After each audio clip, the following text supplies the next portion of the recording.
හරි අයිබෝන් කියලා පිළිගන්නවා YouTube යාළුවෝ සියලු දෙනාම unbox එකකදීම අපි YouTube channel එකත් එක්ක. ඉතින් අපි මේ වීඩියෝදී කතා කරන්න යන්නේ උසස් පෙළ රසායන විද්‍යාව 2018 පේපරේ බහුවර්ණ විවරණයේ දෙවෙනි කොටස. ඉතින් මේ වීඩියෝ එකෙන් කතා කරන්නේ අවසාන MCQ 25 ගැන. ගිය හතේ වීඩියෝ එකේ අපි පළවෙනි MCQ 25 ගැන කතා කරා. ඉතින් ඔයාලා ඒක බලලා නැත්නම් ඒක බලලා මේ වීඩියෝ එකට එකතු වෙන්න පුළුවන්. එහෙනම් අපි මේ MCQ 25 කරන්නේ කොහොමද කියලා බලමු. හරි අපිට පටන් ගන්න තියෙන්නේ 26 වෙනි MCQ එකේ ඉඳලා මේක ඇමෝනියම් ලවණ තාප වියෝජනයට සම්බන්ධ MCQ එකක්. හැමදාම වගේ නිතරම අහන ප්‍රශ්නයක්.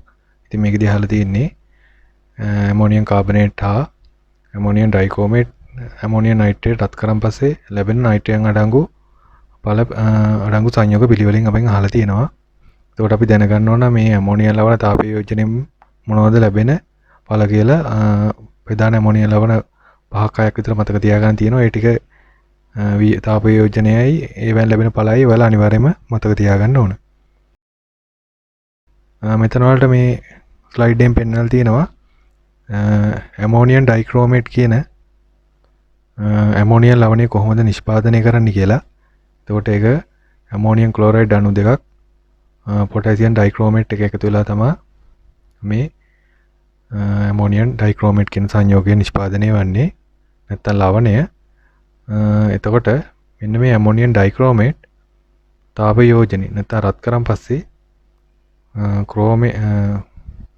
ක්‍රෝමියම් අඩංගු සංයෝගයක් ජලය හා නයිට්‍රජන් වායුව තමයි මෙතන නිෂ්පාදනය වීම සිදුවන්නේ.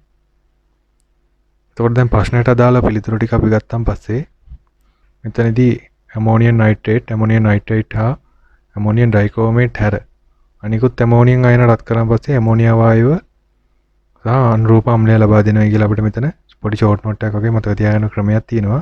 එතකොට මෙන්න මේ කියන සංයෝග තුන හැරුණාන් පස්සේ අනිත් සියලුම ඇමෝනියම් ලවණ රත් කරන් පස්සේ අනිවාර්යෙන්ම නයිට්‍රජන් අඩංගු සංයෝගයේ විදිහට අපිට හම්බ වෙන්නේ ඇමෝනියා ගෑස් එක.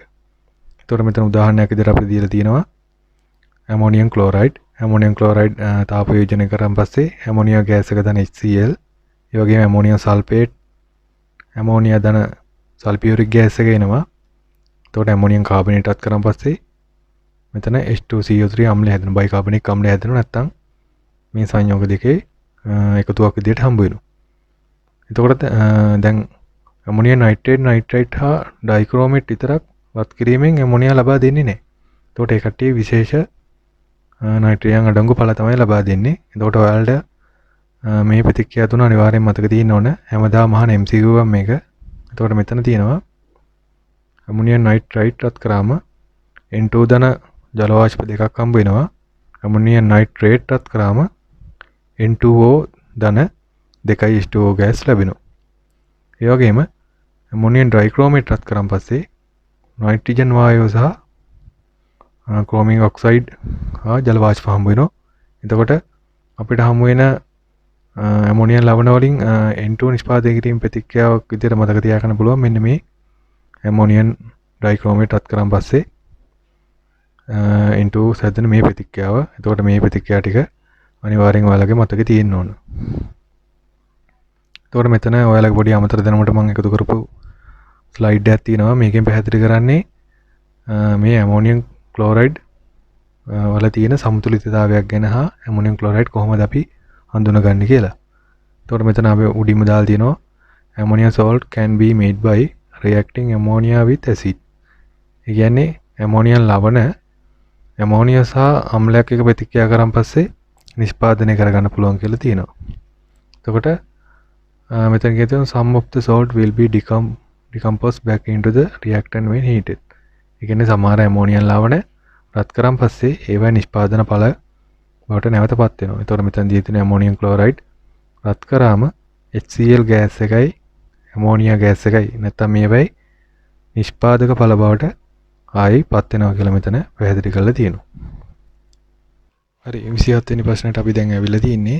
මේකෙදි කතා කරන්න තියෙන්නේ සිල ක්ලෝරයිඩ් ද්‍රාවණයක් හා සිල ක්ලෝරයිඩ් ඝනයේ අඩංගු බීකරයක සිංකූරක් හා සිල කූරක් ගිල්ලලා තියෙනවා. ඒ කියන්නේ විද්‍යුත් රසායනික කෝෂය නිර්මාණය කරන්න තමයි මේ ක්‍රියාකාරකම කරලා තියෙන්නේ. එතකොට මේ ලෝහ කූරු දෙක සන්නායකයන් මගින් සම්බන්ධ කරලා තියෙනවා කියලා තියෙනවා. එතකොට පහත කුමක් සිදු වෙයිද කියලා තමයි අපිට දීලා තියෙන්නේ. අපිට දීලා තියෙන දත්ත වෙන්නේ මොනවද? සිංක් වල හා සිල් වල ඔක්සිහරණ ප්‍රතික්‍රියා දීලා තියෙනවා ඒවයි. එතකොට ඒ වගේම සම්මත ඉලෙක්ට්‍රෝඩ අගයනුත් අපිට දීලා තියෙනවා. එතකොට මෙතන ඔයාලට පේනවා සිංක් වල සම්මත ඔක්සිහරණයේ බේ ඍණාගය 0.76 කියලා. එතකොට Ag+ වල ගත්තම පස්සේ නැත්නම් සිල් වල ගත්තම ඒක ධනාගයක් වෙනවා 0.8ක් වගේ. එතකොට මෙතන ඍණාගයෙන් හා ධනාගයෙන් කියවන දේවල් දෙකක් තියෙනවා. විද්‍යුත් රසායනික ශ්‍රේණිය වල මතක තියාගන්න ඕන. විද්‍යුත් රසායනික ශ්‍රේණිය උඩ තියෙන ඒවාට අපි කියනවා ප්‍රබල ඔක්සි හාරක කියලා. එතකොට ඔක්සි හාරක ඔක්සිකරණය වෙනවා. එතකොට මේකෙදි මොකද්ද වෙන්නේ? සිංක් වල මේ ඔක්සි හාරක අගය වැඩි කියන්නේ එය තව ද්‍රව්‍යයක් ඔක්සි හරණය කරනවා. එතකොට මෙයාගේ ඍණාගය වැඩි කියන්නේ එයා විද්‍යුත් රසායනික ශ්‍රේණිය උඩින්ම පවතිනවා. එයා ප්‍රබල ඔක්සි හාරකයක් වෙනවා. එතකොට සීල ප්ලස් වල ඒ අදාළ ප්‍රතික්‍රියාවට අදාළව එයාගේ ඉලෙක්ට්‍රෝඩයේ බේ ධනාගයක් කියන්නේ එයාගේ ඔක්සිහාරක බලය අඩුයි. එතකොට ඔක්සිහාරක බලය වැඩි එක්කෙනා වෙන ඍණාගය වැඩි එක්කෙනා ඇනෝඩයේ විදිහට ක්‍රියාත්මක වෙනවා. ඍණාගය අඩු එක්කෙනා කැතෝඩයේ විදිහට ක්‍රියාත්මක වෙනවා. එතකොට අපි බලමු මේ කෝෂ රසායනික ප්‍රතික්‍රියාව ගැන පොඩි මූලික අවබෝධයක් ඉස්සෙල්ලා අපි ලබා ගමු. හරි. මෙතන වලට දීලා තියෙනවා සිංක් තහඩුවක් හා තහඩුවක් එකතු කරලා නිර්මාණය කරපු සරල විද්‍යුත් රසායනික කෝෂයක්. එතකොට මේවා ගිල්ලල් තියෙන ඒවායේ අයන අඩංගු ද්‍රාවණවල ගිල්ල තියෙන්නේ ගණ්ඩෙසිමීටර් මවුල එකක් වෙන සම්මත ද්‍රාවණවල ගිල්ල තියෙන්නේ. එතකොට මෙතන ඇනෝඩයේ විදියට ක්‍රියාත්මක වෙන්නේ සිංක් ලෝහය වෙනවා. ඒකට හේතුව එයා විද්‍යුත් රසායනික ශ්‍රේණියේ ඉහළින්ම පවතිනවා හා එයාගේ ඔක්සිහරණ විභවය වැඩි. එතකොට මෙතන කැතෝඩයේ විදියට ක්‍රියාත්මක වෙන්නේ සිල්ල ඉලෙක්ට්‍රෝඩය. ඒකට හේතුව එයාගේ විද්‍යුත් රසායනික ශ්‍රේණිය පල්ලෙහාන් ඉන්නේ ඔක්සිහරණ විභවයගේ අඩු හන්දා. එතකොට මේ කැතෝඩයේ විදියට ක්‍රියාත්මක වෙන එක්කෙනාගේ මොකද්ද සිදුවෙන ප්‍රතික්‍රියාව? ඔක්සිහරණ ප්‍රතික්‍රියාව සිදු වෙනවා. ඇනෝඩයේදී මොකද්ද සිදුවන්නේ? ඔක්සිකරණය වෙන ප්‍රතික්‍රියාව සිදු වෙනවා. එතකොට ඇනෝඩය ඉලෙක්ට්‍රෝන නිපදවනවා ඔක්සිකරණය වීමෙන් ඒ හන්දයකට නෙගටිව් ඉලෙක්ට්‍රෝඩ් නැත්තම් ඍණාරෝපිතයි කියලා අපි කියනවා. එතකොට කැතෝඩයේදී මොකද්ද වෙන්නේ? ඔක්සිහරණය වෙනවා. ඒ කියන්නේ ඉලෙක්ට්‍රෝන ලබාගෙන සිල්ල ලෝහය තැන්පත් වීම සිදු වෙනවා. ඒ හන්ද මෙතන පොසිටිව් ඉලෙක්ට්‍රෝඩය නැත්තම් ධනාරෝපිතය කියලා අපි කැතෝඩයට කියනවා.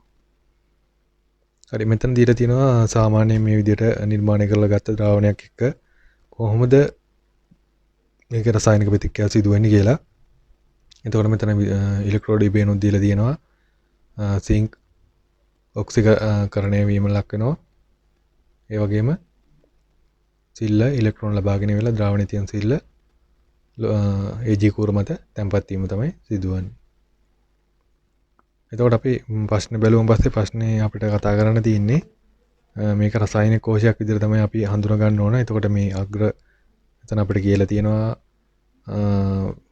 කම්බියක් යොදාගෙන නැත්තම් ලෝහ කූරු දෙක සන්නායකයන් මගින් සම්බන්ධ කරලා තියෙනවා කියලා. එතකොට මේක කෝෂයක් විදිහට තමයි ක්‍රියාත්මක වෙන්නේ. එතකොට සිල්ල ඉලෙක්ට්‍රෝඩයේ රැඩිය සිංක් ඉලෙක්ට්‍රෝඩයේ ඉලෙක්ට්‍රෝඩ ඉබේ එතන E නෝට් එක වැඩි. ඒකෙන් කියන්නේ ඍණාගය වැඩි කියන්නේ එයා ඇනෝඩයේ විදිහට ක්‍රියාත්මක වෙනවා.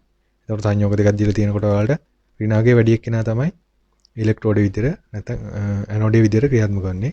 එතකොට ඍණාගය අඩු එක්කෙනා කැතෝඩයේ විදිහට ක්‍රියාත්මක වෙනවා. එතකොට ඇනෝඩ ප්‍රතික්‍රියාව විදිහට මෙතන අපිට ගන්න වෙන්නේ සිංක් ධන දෙක අයන බවට පත් වීම නැත්නම් සිංක් ඔක්සිකරණයට ලක් වීම. කැතෝඩ ප්‍රතික්‍රියාවේදී සිල්ල ධන අයන සිල්ල කූර මත තැන්පත් වීම සිදු වෙනවා. එතකොට මේ වගේ Ag solid එක තමයි ඇතිවන්නේ. එතකොට මේ දෙක එකතු කරලා තමයි අපි කෝෂ ප්‍රතික්‍රියාව මේ විදිහට ගන්නෙ. ඒක තුලිත රසායනික සමීකරණයකට අදාළව ගන්න ඕන අපි. එතකොට ඊළඟ පොයින්ට් එක අපිට කතා කරන්න තියෙන්නේ මුලින් මේකේ වෙන්නේ මොකද්ද කියලා බලුවොත් එහෙම අපි සිංක් ඇනෝඩයේ විදිහට ක්‍රියාත්මක කරනකොට සිංක් ද්‍රාවණගත වෙනවා ඔක්සිකරණයට දක්වීමෙන්. ඒ කියන්නේ සිංක් අයන ඒ කියන්නේ සිංක් ඉලෙක්ට්‍රෝඩයේ ඔක්සිකරණය වෙනවා. ඒ කියන්නේ ඒක දිය වෙලා යනවා. දිය වෙලා සිංක් ධන දෙක අයන ද්‍රාවණයට එකතු වීම සිදු වෙනවා.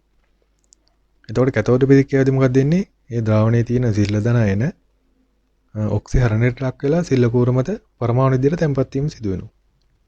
එතකොට ඉලෙක්ට්‍රෝඩයේ බර වැඩි වීම සිදු වෙනවා. සිංක් ඉලෙක්ට්‍රෝඩයේ න බර අඩු වෙනවා. එතකොට සිංක් කූර අපිට දිය වෙනවා කියලා තමයි ගන්න වෙන්නේ. ඒ වගේම Ag තැම්පත් වීම සිදු වෙනවා. එතකොට ඔයාලා දැක්ක මේ ද්‍රාවණය ගිල්ලලා තියෙනවා මේ විදිහට සිල්ල ක්ලෝරයිඩ් යම් කිසි ප්‍රමාණයක්. සිල්ල ක්ලෝරයිඩ් වල මෙන්න මේ කියන සමතුලිතතාවය තියෙනවා. එතකොට එයා භාගයක එකට නෙවෙලා සිල්ල ප්ලස් ධන ක්ලෝරයිඩ් අයන තමයි සෑදීම සිදුවන්නේ. එතකොට මේක සමතුලිතතාවයේ පවතින ලෙචට්ලී මූල ද්‍රවණයට අනුව ඔක්සි හරණ ප්‍රතික්‍රියාව වෙනවා මේ කැතෝඩේදී. එතකොට ද්‍රාවණයේ තියෙන සිල් අයන ගිහිලි වෙලා සිල් ඉලෙක්ට්‍රෝඩ මත තැන්පත් වීම සිදු වෙනවා. එතකොට ලෙචට්ලී මූල ද්‍රවණයට අනුව ද්‍රාවණයේ තියෙන සිල් අයන අඩු වෙනවා. එතකොට සමතුලිතතාවය නියතව පවත්වා ගන්න ඕන හන්දා සමතුලිතතාවය නියතව පවත්වා ගන්න ඕන හන්දා සිල්ල ධන අයන නැවතත් හැදෙන ප්‍රතික්‍රියාව වෙන ඉදිරි ප්‍රතික්‍රියාව සිදු වෙනවා. එතකොට ද්‍රාවණයේ තියෙන මෙන්න මේ AgCl ප්‍රමාණය එන්න අඩු වෙනවා. එයි මෙතන අපි ද්‍රාවණයේ මෙන්න මේ සිල්ල ධන අයනනේ ගිහිලා තැම්පත් වෙන්නේ සිල්ල කූර මත. එතකොට මේ ලෙචට්ලී මූල ද්‍රවයට අනුව මේ සිල් අයන සාන්ද්‍රණය අඩු වුණාන් පස්සේ ඒ සමතුලිතතාවය බිඳ වැටෙන හන්දා නැවතත් ඒ සමතුලිතතාවය රැක ගන්න ඕන හන්දා මෙන්න මේ සිල්ල ක්ලෝරයිඩ් ඝනය විඝටනය වෙලා සිල්ල අයන සෑදීම සිදු වෙනවා. එතකොට ද්‍රාවණයේ තියෙන සිල්ල ක්ලෝරයිඩ් ස්කන්ධය එන්න අඩු වෙනවා. එතකොට අපිට ඒ ඔක්කොම අරගෙන සිල්ල ක්ලෝරයිඩ් ඝනය දිය වේ කියන පිළිතුර ගන්න පුළුවන්. එතකොට අපිට පිළිතුර එක විදිහට ගන්න පුළුවන්. හරි. අපිට මේ ඊළඟට කතා කරන්න තියෙන්නේ 28 වෙනි ප්‍රශ්නය. එතකොට මේකේ කතා කරන්න තියෙන්නේ අපිට දීලා තියෙනවා සංයෝග කිහිපයක්. ඒකට තනු සල්ෆියුරික් Hg1 දාලා තියෙනවා. ඊට පස්සේ P කියලා සංයෝගයක් හැදිලා තියෙනවලු. ඒකට සිංක් සාන්ද්‍ර HCl දාලා තියෙනවලු. හැදෙන ඵල තමයි අපෙන් පිළිවෙලට අහන්නේ.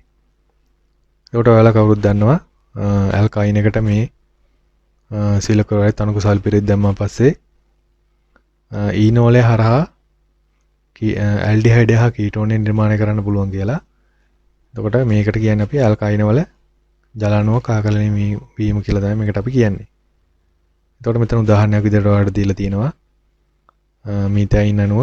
එතකොට ඒකට අපි Hg+ හා තනු සල්ෆියුරික් එකතු කරලා තියෙනවා. එතකොට මෙතන ඊනෝලය නිර්මාණය වෙලා තියෙනවා. මේ විදිහට තමයි ඊනෝලය නිර්මාණය වෙන්නේ.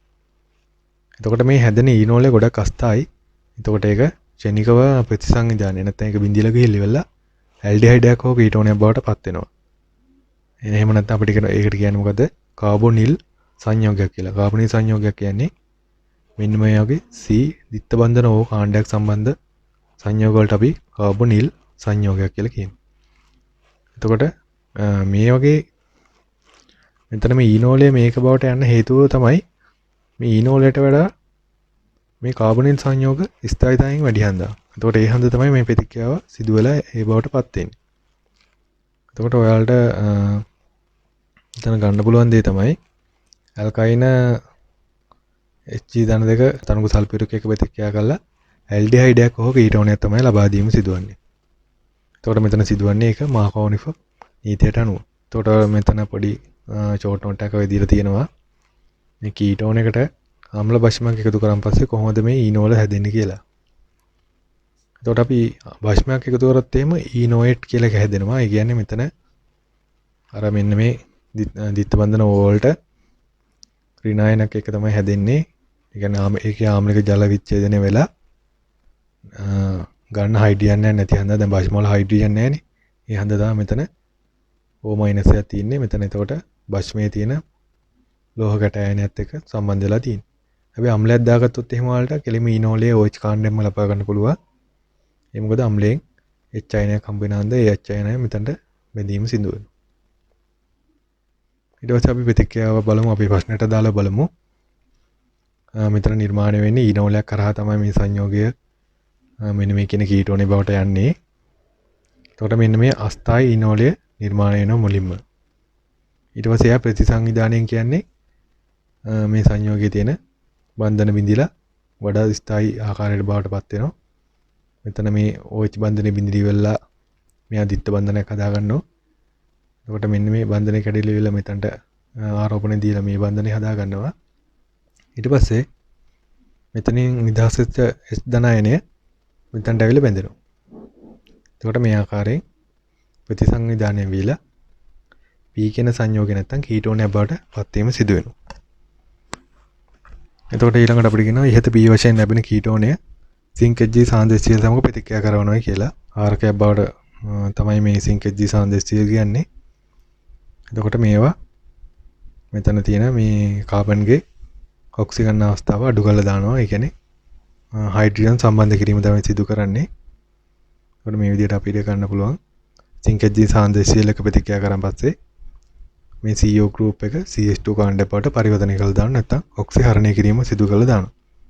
එතකොට මේ සමදියාව තියෙන උත්තරේ විදිහට අපිට හතරවෙනි පිළිතුර ලබා ගන්න පුළුවන්. හරි ඊළඟ ප්‍රශ්නය සම්බන්ධ වෙලා තියෙන්නේ බහුවායක පිළිබඳව. එතකොට මේකේ බේක්ලයිට් නැත්නම් ටෙෆ්ලෝන් එතකොට නයිලොන් 66 වගේ ටෙරිලින් ගැන ඒව ගැන කතා කරනවා ස්වාභාවික රබර්. එතකොට බලන්න මේකේ අපෙන් අහන්නේ බහුවායක පිළිබඳ වැරදි ප්‍රකාශය වෙන්නේ මොකද්ද කියලා. එතකොට බේක්ලයිට් තාප ස්ථායක බහුවයකි.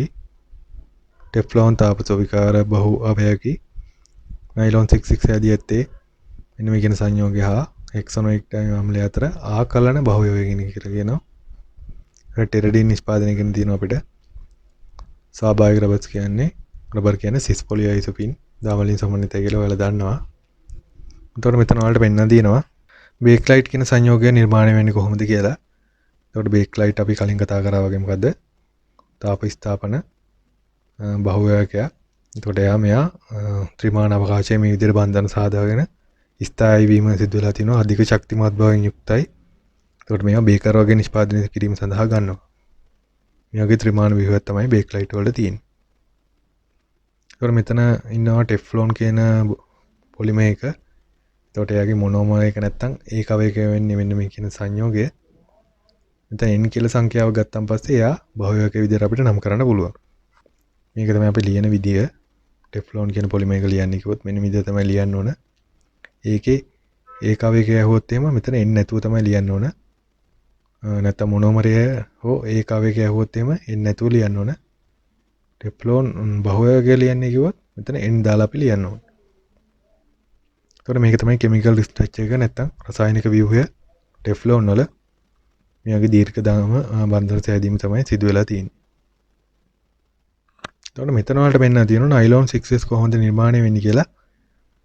එතකොට මේක වලට මෙතනින් පෙන්නනවා අම්ල ක්ලෝරයිඩයක් සහ මෙතන අම්ල ක්ලෝරයිඩයක් හෝ ඔයික් ඇසිඩ් එක නැත්නම් කාබොක්සිලික් අම්ලයක් වෙන්න පුළුවන් මේ දෙපැත්ත. මෙතන OH එකක් තිබ්බත් ක්ලෝරින් එක තිබ්බත් අම්ලයක් හෝ අම්ල ක්ලෝරයිඩයක් මේ දෙකෙන්ම නිර්මාණය වෙන්න පුළුවන් මේ නයිලොන් 6s කියන එක නා කොහොම කරත් මෙතන මේ නයිලොන් 6s කියන එක නා සෑදීමේ ප්‍රතික්‍රියාව ආකලන ප්‍රතික්‍රියාව නෙවෙයි සංගරණ ප්‍රතික්‍රියාව. මෙතන HCl අණුකොත් නිපදවීම තමයි සිදුවන්නේ. එතකොට මෙතන අපි ඔයික් ඇසිඩ් නැතුව කාබොක්සිලික් අම්ලය යොදාගත්තා නම් අපිට මෙතන H2O අණුවක් නිපදවීම සිදු වෙනවා. ඒ කියන්නේ සංගරණ ප්‍රතික්‍රියාව ආකලන ප්‍රතික්‍රියාව නොවේ. එතකොට ඔයාලට නිවැරදි පිළිතුර විදියට අපෙන් අහන්නේ වැරදි පිළිතුර මොකද්ද කියලා. එතකොට මේක අඩංගු පිළිතුර තමයි වැරදි පිළිතුර වෙන්නේ. එතකොට මෙතන වලට පෙන්නන තියෙන මේ නිර්මාණ ප්‍රතික්‍රියාව කොහොමද වෙන්නේ කියලා. මෙතන නම් මොකද්ද මේ අරන් තියෙන්නේ? මේ කාබොක්සිලික් අම්ල කාණ්ඩයක් විදිහට අරන් තියෙන්නේ මෙතන. එතකොට නයිලොන් 66 හැදෙන්නේ ආකලන බහුවයකින් නෙවෙයි සංගරණ බහුවයකින්.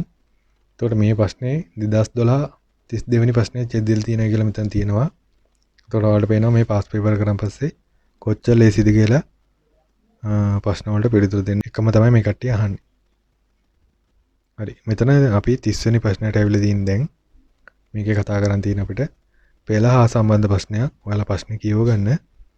මම දැන් පිළිතුරු ඔයාලට දැන් සාකච්ඡා කරන්නම්. එතකොට මෙතන අපිට දීලා තියෙනවා මෙන්න මේ අදාළ ප්‍රතික්‍රියාව දීලා තියෙනවා.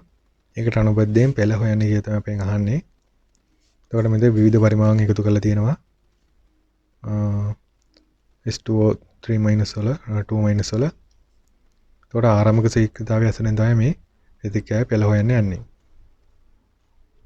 එතකොට අපි දන්න දේවල් ටික මෙතනින් බලා ගන්න ඕනේ මුලින්ම. සාන්දනය කියන ප්‍රකාශයට අපි ලිව්වොත් එහෙම මේ වගේ සරල සමීකරණ ආකාරය. සාන්දනය කියන්නේ මූල ගන්න බෙදීම් පරිමාව. එතකොට අපිට n සමාන CV වලට අනුව මෙතන ප්‍රකාශනය ගොඩනගා ගන්න පුළුවන් සාන්ද්‍රණය නියත විට n අනුලෝමයි පරිමාවට කියලා. මෙතන ඉන්න ඕන. මේ ප්‍රකාශනය n වෙන්න ඕන. එතකොට මෙතන ආය අපිට ඊළඟට කියනවා අම්ල ද්‍රාවණයට 0.01 m විවිධ පරිමාවන් එකතු කරලා තියෙනවා කියලා සඳහන් වෙනවා. හැබැයි මේ එක් එක් අවස්ථාවේදී සාන්ද්‍රණය නියතව තබා ගන්න හන්දා මවුල ගණන එතකොට මොකද්ද වෙන්නේ? n අනුලෝමයි v වෙනවා. ඒ කියන්නේ ද්‍රාවණයේ එකතු කරන පරිමාව වැඩි වීම සමානයි ඒ ද්‍රාවණයට එකතු කරන මවුල් සංඛ්‍යාව වැඩි වීම. අපි එන්නේ සම්බන්ධතාවය තමයි මෙතනින් ගොඩනගා ගන්නේ. නැත්නම් මෙතනින් අපි දැනගන්නේ සම්බන්ධතාවය. ඊට පස්සේ දැන් අම්ල ද්‍රාවණයට යම් යම් පරිමාවක් මේ තාය සල්ෆේට් එකතු කරනවා කියලා තියෙනවා අපිට. ඊට පස්සේ ඒ පරිමාව අපි v කියලා තමයි මෙතන ගන්නෙ. එතකොට ප්‍රතික්‍රියා මිශ්‍රණයේ අඩංගු වෙන ආරම්භක S2O3 මූලික අංකය අපි n කියලා ගන්නවා. එතකොට මේකට එකතු කරන පරිමාව එතකොට n අනුලෝමයි v වෙනවා. ඒ කියන්නේ සාන්ද්‍රණය නියතව තබා ගන්න තමයි මේක මේ ප්‍රතික්‍රියාව කරගෙන තියෙන්නේ. එතකොට අපිට සාන්ද්‍රණය නියත නම් මෙතන සාන්ද්‍රණය නියත නම් n අනුලෝමයි v කියලා අපිට ගන්න පුළුවන්. මේ ප්‍රකාශනයෙන් අපි නිර්මාණය කරගන්න මේ වගේ සංසිද්ධිය ප්‍රතික්‍රියා මිශ්‍රණයේ ආරම්භක සාන්ද්‍රණය මවුල ගණන බෙදීම් පරිමාවනේ. එතකොට එකතු කරන ලද මවුල සංඛ්‍යා අපි n නම් අපි කලින් ප්‍රකාශනය ගත්ත විදිහට සාන්ද්‍රණය නියතව තියෙනවනම් n අනුලෝමයි v කියලා අපිට ප්‍රකාශනයක් ගන්න පුළුවන්. එතකොට මෙතන ප්‍රතික්‍රියා මිශ්‍රණයේ ආරම්භක සාන්ද්‍රණය අපිට මේ විදිහට ගන්න පුළුවන්. ඇයි එකතු කරපු පරිමාව අපිට v කියලා ගන්න පුළුවන්. මොකද n මවුල සංඛ්‍යා අනුලෝම වෙනවා පරිමාවට හන්දා. එතකොට මේ පරිමාව කියන කෙනාගේ ප්‍රකාශනය වෙන්නේ මවුල සංඛ්‍යාවම තමයි. එතකොට මේ වගේ ශීඝ්‍රතාවයට අපිට සමීකරණ නිර්මාණය කරගන්න පුළුවන් n ඇසුරෙන්. එතකොට මවුල සංඛ්‍යාව හා පරිමාව අතර තියෙන සම්බන්ධතාවය මේ විදිහට ගොඩනගා ගත්තන් පස්සේ ගන්න පුළුවන්. එතකොට මෙතන ශීඝ්‍රතාවය නැත්නම් r වලට ප්‍රකාශනය අපි ගන්න මෙහෙමයි.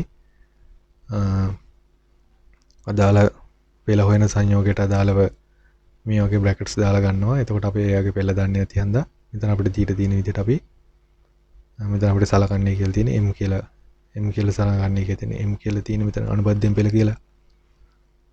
එතකොට අපි මෙතන m කියලා ගන්නවා එකට. මෙන්න මේ සාන්ද්‍රණයට තමයි අපි ප්‍රකාශනයක් ගත්තේ. මෙන්න මේ සංකේත දෙක ඇසුරින්. එතකොට මෙතන ට්‍රික්ස් එක තමයි එකතු කරන මවුල් සංඛ්‍යාව අනෝමව සමානුපාතික වුණා පරිමාවට. ඒකට හේතුව උනේ ඒ ද්‍රාවණයේ සාන්ද්‍රණය නියතව පවත්වාගත්ත හන්දා. ඒකට පිළිතුර අපිට 1 කියලා ගන්න පුළුවන්. හරි මෙතනින් එහාට ප්‍රශ්න වල තියෙන්නේ අපිට ABCD ආකාරය දීලා තියෙන්නේ. එතකොට ඒවා නිවැරදි නම් ප්‍රකාශ විදිහට සලකලා උත්තර ගන්න තියෙන්නේ. එතකොට අපි බලමු 31 වෙනි ප්‍රශ්නේ කොහොමද නිර්මාණය වෙලා තියෙන්නේ කියලා.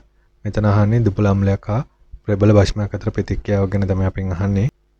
ප්‍රකාශන හතරක් අපිට දීලා තියෙනවා. පහත සඳහන් කුමන ඒවා දුබල අම්ලයේ සාන්ද්‍රණයෙන් සායක්ත වේද කියලා. එන්නේ ඒකට අදාළ වෙන්නේ නැතිව තමයි අහන්නේ. සමගතා ලක්ෂයේදී pH අගය දීලා තියෙනවා. අන්ත ලක්ෂය කරා ළඟා වීමට අවශ්‍ය ප්‍රබල භස්මයේ පරිමාව දුබල අම්ලයේ විඝටන නියතය හා ඊට පස්සේ දී දෙනවා අනුමපන ප්ලාස්කෝ ඇති IDM ප්ලස් සාන්ද්‍රණය වැඩි කිරීම OH අගය. නැත්නම් KW කියලාත් අපි ඔකට කියන්නේ ඒක තමයි. එතකොට මෙතන ඔයාලට දීලා තියෙනවා මෙතන මම දුබල අම්ලයක් විදිහට මේ ඇසිඩික් අම්ලය සලකලා තියෙනවා. ඔයාලට පැහැදිලි කිරීම සඳහා පෙබල් භස්මයේ විදිහට මම සෝඩියම් හයිඩ්‍රොක්සයිඩ් යොදා ගන්නවා. මේ දෙන්න ප්‍රතික්‍රියා කරන්නේ එකට එක අනුපාතයෙන් ප්‍රතික්‍රියා වල හැදෙනවා. මෙන්න මේ ඇසිටේට් කියන අයනය හැදෙනවා. සෝඩියම් ඇසිටේට් කියන සංයෝගය හැදෙනවා. එතකොට ඔයාලට මෙතන පෙන්න තියෙනවා ප්‍රබල අම්ල භස්මය. ප්‍රබල අම්ලයක් සමග ප්‍රබල භස්මයක් ප්‍රතික්‍රියා කරා මෙන්න මේ විදිහට තමයි pH ඉදිරිව භස්මයේ පරිමාව වස්තාරගත කරන් පස්සේ මේ විදිහේ ප්‍රස්තාරය තමයි අපිට ලැබෙන්නේ. එතකොට ආරම්භක ද්‍රාවණය මොකද වෙලා තියෙන්නේ මෙතන අවම ප්‍රමාණය තියෙන බිඳුවේදී pH අගය අඩුයි. ඒ කියන්නේ මෙතන කියන්නේ මොකද්ද? ඒ ද්‍රාවණය දැන් තියෙන්නේ අම්ලය විතරයි. ඒකට භස්මයෙන් බිඳුවයි එකතු වෙලා තියෙන්නේ. ඒකට ඒ හන්ද මෙතන pH අගයේ ඉහළගයක් ගන්නවා. ඇයි? අම්ලය විතරයි තියෙන්නේ. අම්ල බව තියෙනවනම් අම්ල වල pH අගය අඩුයි. ඒ හින්දා තමයි මෙහෙම තියෙන්නේ. එතකොට ද්‍රාවණයට කැමෙන් එන සෝඩියම් හයිඩ්‍රොක්සයිඩ් භස්මය එකතු කරනකොට මොකක්ද වෙලා තියෙන්නේ? ද්‍රාවණයේ තියෙන අම්ල ප්‍රමාණය අඩු වෙලා භස්ම ප්‍රමාණය එන්න වැඩි වෙලා තියෙනවා. එතකොට මේක වෙලාවකදී මේ pH එකේ 7 සීමාව පැහැවල යනවා. අපි මේකට ඉක්විවලන්ට් පොයින්ට් එක කියලා කියනවා. නැත්නම් මේක සමකතා ලක්ෂය කියලා තියෙනවා. එතකොට මෙන්න මේ පොයින්ට් එකනොත් එහාට අපි තව සෝඩියම් හයිඩ්‍රොක්සයිඩ් එකතු කරාන් පස්සේ මොකක්ද වෙන්නේ? ද්‍රාවණයේ එන්න භස්මයේ ප්‍රමාණය වැඩි වෙනවා. එතකොට භස්ම කියන්නේ භාෂ්මික ද්‍රාවණ හැදෙන ඒවා. ඒවයි pH එකෙන් වැඩි. 7ට වැඩි එකෙන් තමයි ගන්නෙ. එතකොට මීට හත්වස ක්‍රියාවලියක් වෙන්නේ දුබල අම්ලයක් සමග අපි ප්‍රතික්‍රියාව සිදු කරන් පස්සේ මෙතන දැන් අපි ඇසිඩික් අම්ලය වගේ ගත්තන් පස්සේ මෙතන අපි යොදලා තියෙන පෙබල භස්මයක් වෙන සෝඩියම් හයිඩ්‍රොක්සයිඩ්. එතකොට භස්මයේ පරිමාණ බිඳුවක් වෙන වෙලාවට ද්‍රාවණයේ මේ වෙලාවේ සංසුද්ධව පවතින කවුද? ඇසිඩික් අම්ලය විතරයි. එතකොට ඇසිඩික් අම්ලයට පවතින්නේ පහළ pH එකක්. ඒ කියන්නේ 4ට වැඩිය පහළ pH එකක්. නමුත් මෙයාගේ කියන්නේ ප්‍රබල අම්ලයක් තරම් අඩු pH එකක් ගන්න නෙවෙයි. ඒකට මෙතන වලට HCl වගේ ගත්තන් පස්සේ එයාගේ pH එකක් නම් ඇසිඩික් අම්ලයේ ඒ සාන්ද්‍රණයට අදාළ පරිමාණ ගත්තන් පස්සේ pH එක 3ක් වගේ තමයි වෙන්නේ. ඊට පස්සේ මොකද කරලා තියෙන්නේ? ද්‍රාවණයට ක්‍රමයෙන් සෝඩියම් හයිඩ්‍රොක්සයිඩ් එකතු කිරීම සිදු කරලා තියෙනවා. එතකොට එන්න pH එක වැඩි වෙලා තියෙනවා. එක මොහොතකදී සමගතා ලක්ෂය පහු කරලා යනවා. හැබැයි මෙතන සමගතා ලක්ෂය වෙන්නේ 8.72ක්. ඒකට හේතුව මේ සමගතා ලක්ෂය කියන්නේ මෙතන තමයි ද්‍රාවණයේ පවතින අම්ල ප්‍රමාණය මේ එකතු කරන භස්ම ප්‍රමාණයත් එක්ක ප්‍රතික්‍රියා කරලි වෙලා හරියටම ඒ කියන්නේ එකට අනුපාතයෙන් ප්‍රතික්‍රියා කරලි වෙලා ලවණය හැදෙන මොහොත තමයි මෙතන මේ පෙන්වන්න තියෙන්නේ. එතකොට දුබල අම්ලයක් හා ප්‍රබල භස්මයක් අතර ප්‍රතික්‍රියාවෙන් සමගතා ලක්ෂයේදී pH එකේ ප්‍රබල අම්ලයක් හා ප්‍රබල භස්මයක් අතර ප්‍රතික්‍රියාවෙන් ඇති වෙන සමගතා ලක්ෂය වන මේ 7ට වැඩි කියලා තියෙනවා. ඒකට හේතුව තමයි මෙතනදී සෑදෙන ඒ කියන්නේ එකට අනුපාතයෙන් ප්‍රතික්‍රියා කරලා ද්‍රාවණය දැන් මේ වෙලාවේ කිසි දෙයක් නැහැ. ඒ කියන්නේ ලවණය විතරයි තියෙන්නේ. ඒ සෑදෙන ලවණය උදාසීනයි. හැබැයි දුබල අම්ලයක් හා ප්‍රබල භස්මයක් අතර ප්‍රතික්‍රියාවෙන් සෑදෙන ලවණය භාෂ්මිකයි. ඒ හන්ද තමයි මෙතන pH එකේ 7ට වැඩිය පෙන්වලා තියෙන්නේ. ඒක භාෂ්මික නැත්තම් මෙතන 7 තමයි වෙන්න ඕනේ. හරි. තවදුරටත් මේ භස්මය එකතු කරනවා සෝඩියම් හයිඩ්‍රොක්සයිඩ් එකතු කරනකොට මොකක්ද වෙන්නේ? ද්‍රාවණයේ තියෙන භස්ම වල සාන්ද්‍රණය ඉහළ යනවා. ඒ කියන්නේ අර මෙතන මේ ප්‍රතික්‍රියා දෙක සිදු වෙලා හැදෙන ලවණයත් බලපානවා. ඒ වගේම තව ඔයාලා එකතු කරන භස්මයත් බලපාලි වෙලා මෙතන pH එකේ ඉහළ යෑම තමයි මේකේ සිදුවන්නේ. එතකොට හරි මෙතන වෙන්න තියෙනවා අර අපි කතා කරපු සංසිද්ධියට අදාළව මොන වගේ දේවල්ද නිර්මාණය වෙන්නේ කියලා. මම ඔයාලට කිව්වා වගේ මෙතන මොකද්ද මේ කරන්නේ? මෙතන අනුපාතය තමයි පෙන්නලා තියෙන්නේ භස්මය එකතු කරන මේ අවස්ථාවේ ආරම්භ අවස්ථාවේ මොනවද තියෙන්නේ? ඇසිඩික් අම්ලය එන්න එකතු කරන භස්මය. එතකොට මේ සමගතා ලක්ෂයට ආවන් පස්සේ මේ වගේ වෙනස් වීමක් සිදු වෙනවා. එතකොට එන්න තව දුරටත් වැඩි කරනකොට මොකද්ද වෙන්නේ? භස්මයේ පරිමාව අර මෙන්න මේ කියන ඇසිටේට් අයනය හැදිලි වෙලා ඒක ජල විච්ඡේදනයෙන් භාෂ්මික pH එකක් පෙන්නනවා. තව දුරටත් ඔයාලා භස්මය එකතු කරනකොට මේ භස්මයෙන් එකතු කරන OH- හන්දා pH එකේ ඉහළ යෑම සිදු වෙනවා. නැත්තම් භාෂ්මික බවට පත් වීම සිදු වෙනවා. අර ප්‍රශ්නයට දාලා අපි උත්තරය දැන් මෙතන කතා කරනවා. අනුමාපන ප්‍රතික්‍රියාව සම්පූර්ණ වන අවස්ථාව සමගතා ලක්ෂය වේ. ඔව්. ඒතකොට අපි සමගතා ලක්ෂය කියලා හඳුනාගන්නේ අනුමාපන ප්‍රතික්‍රියාව සම්පූර්ණ වන අවස්ථාව. එතකොට මේ ප්‍රශ්නේදී අපි කතා කරේ මොකද? දුබල අම්ලයක් හා ප්‍රබල භස්මයක් වගේ හරියටම උදාසීන අවස්ථාව. ඒ කියන්නේ එකට අනුපාතයෙන් ප්‍රතික්‍රියා වෙලා ලවණය බවට පත් වෙන අවස්ථාව. ඔය මේ ප්‍රතික්‍රියාව දැන් අපි කලින් කතා කරේ. ඒතකොට සමගතා ලක්ෂයේදී ප්‍රතික්‍රියා මිශ්‍රණය තුල සිදුවන්නේ පවතින්නේ මෙන්න මේ කියන සංයෝගය. එතකොට එයා ජල විච්ඡේදනය වෙලා නැත්නම් සම්පූර්ණයකට වෙලා මේ වගේ භාෂ්මික ද්‍රාවණයක් නිර්මාණය කරනවා. එතකොට මේ ඇසිඩේට් අයනේ ජල අණුවත් එක්ක ප්‍රතික්‍රියා වෙලා මෙතන O- අයනයට මේ ජල අණුවෙන් හයිඩ්‍රජන් අයන ප්‍රතිග්‍රහණය කරලා OH- නිර්මාණය කරනවා. ඒ හන්ද තමයි මේ ද්‍රාවණය භාෂ්මික වෙලා තියෙන්නේ. එතකොට ජල විච්ඡේදන ඵල කියලා අපි හඳුනාගත්තේ මොනවද? CH3COOH හා OH-A. OH- කියන්නේ මොන හන්දා? ද්‍රාවණයේ pH එක 4ට වඩා වැඩි වෙනවා. ඒ කියන්නේ අපි අර ප්‍රශ්නට දාලා උත්තරේ විදිහට මේ කියන්නේ ද්‍රාවණයේ pH අගය කෙරෙහි අනිවාර්යයෙන්ම මේ අම්ලයේ හෝ බෂ්මයේ සාන්ද්‍රණය බලපානවා කියලා අපිට මෙතනින් ගන්න පුළුවන්. මිශ්‍රණයේ pH අගය pH අගයට වඩා කුඩා වෙනවා කියලා තියෙනවා. ඒත සමතුලිතය දකුණට වැඩියෙන් බර වුණා. එතකොට අපිට මේ විදිහට ගන්න පුළුවන් හයිඩ්‍රජන් ධන අයනය හා OH- අයනය නියතයක් බව විදිහට පවතිනවා කියලා ගන්න පුළුවන්.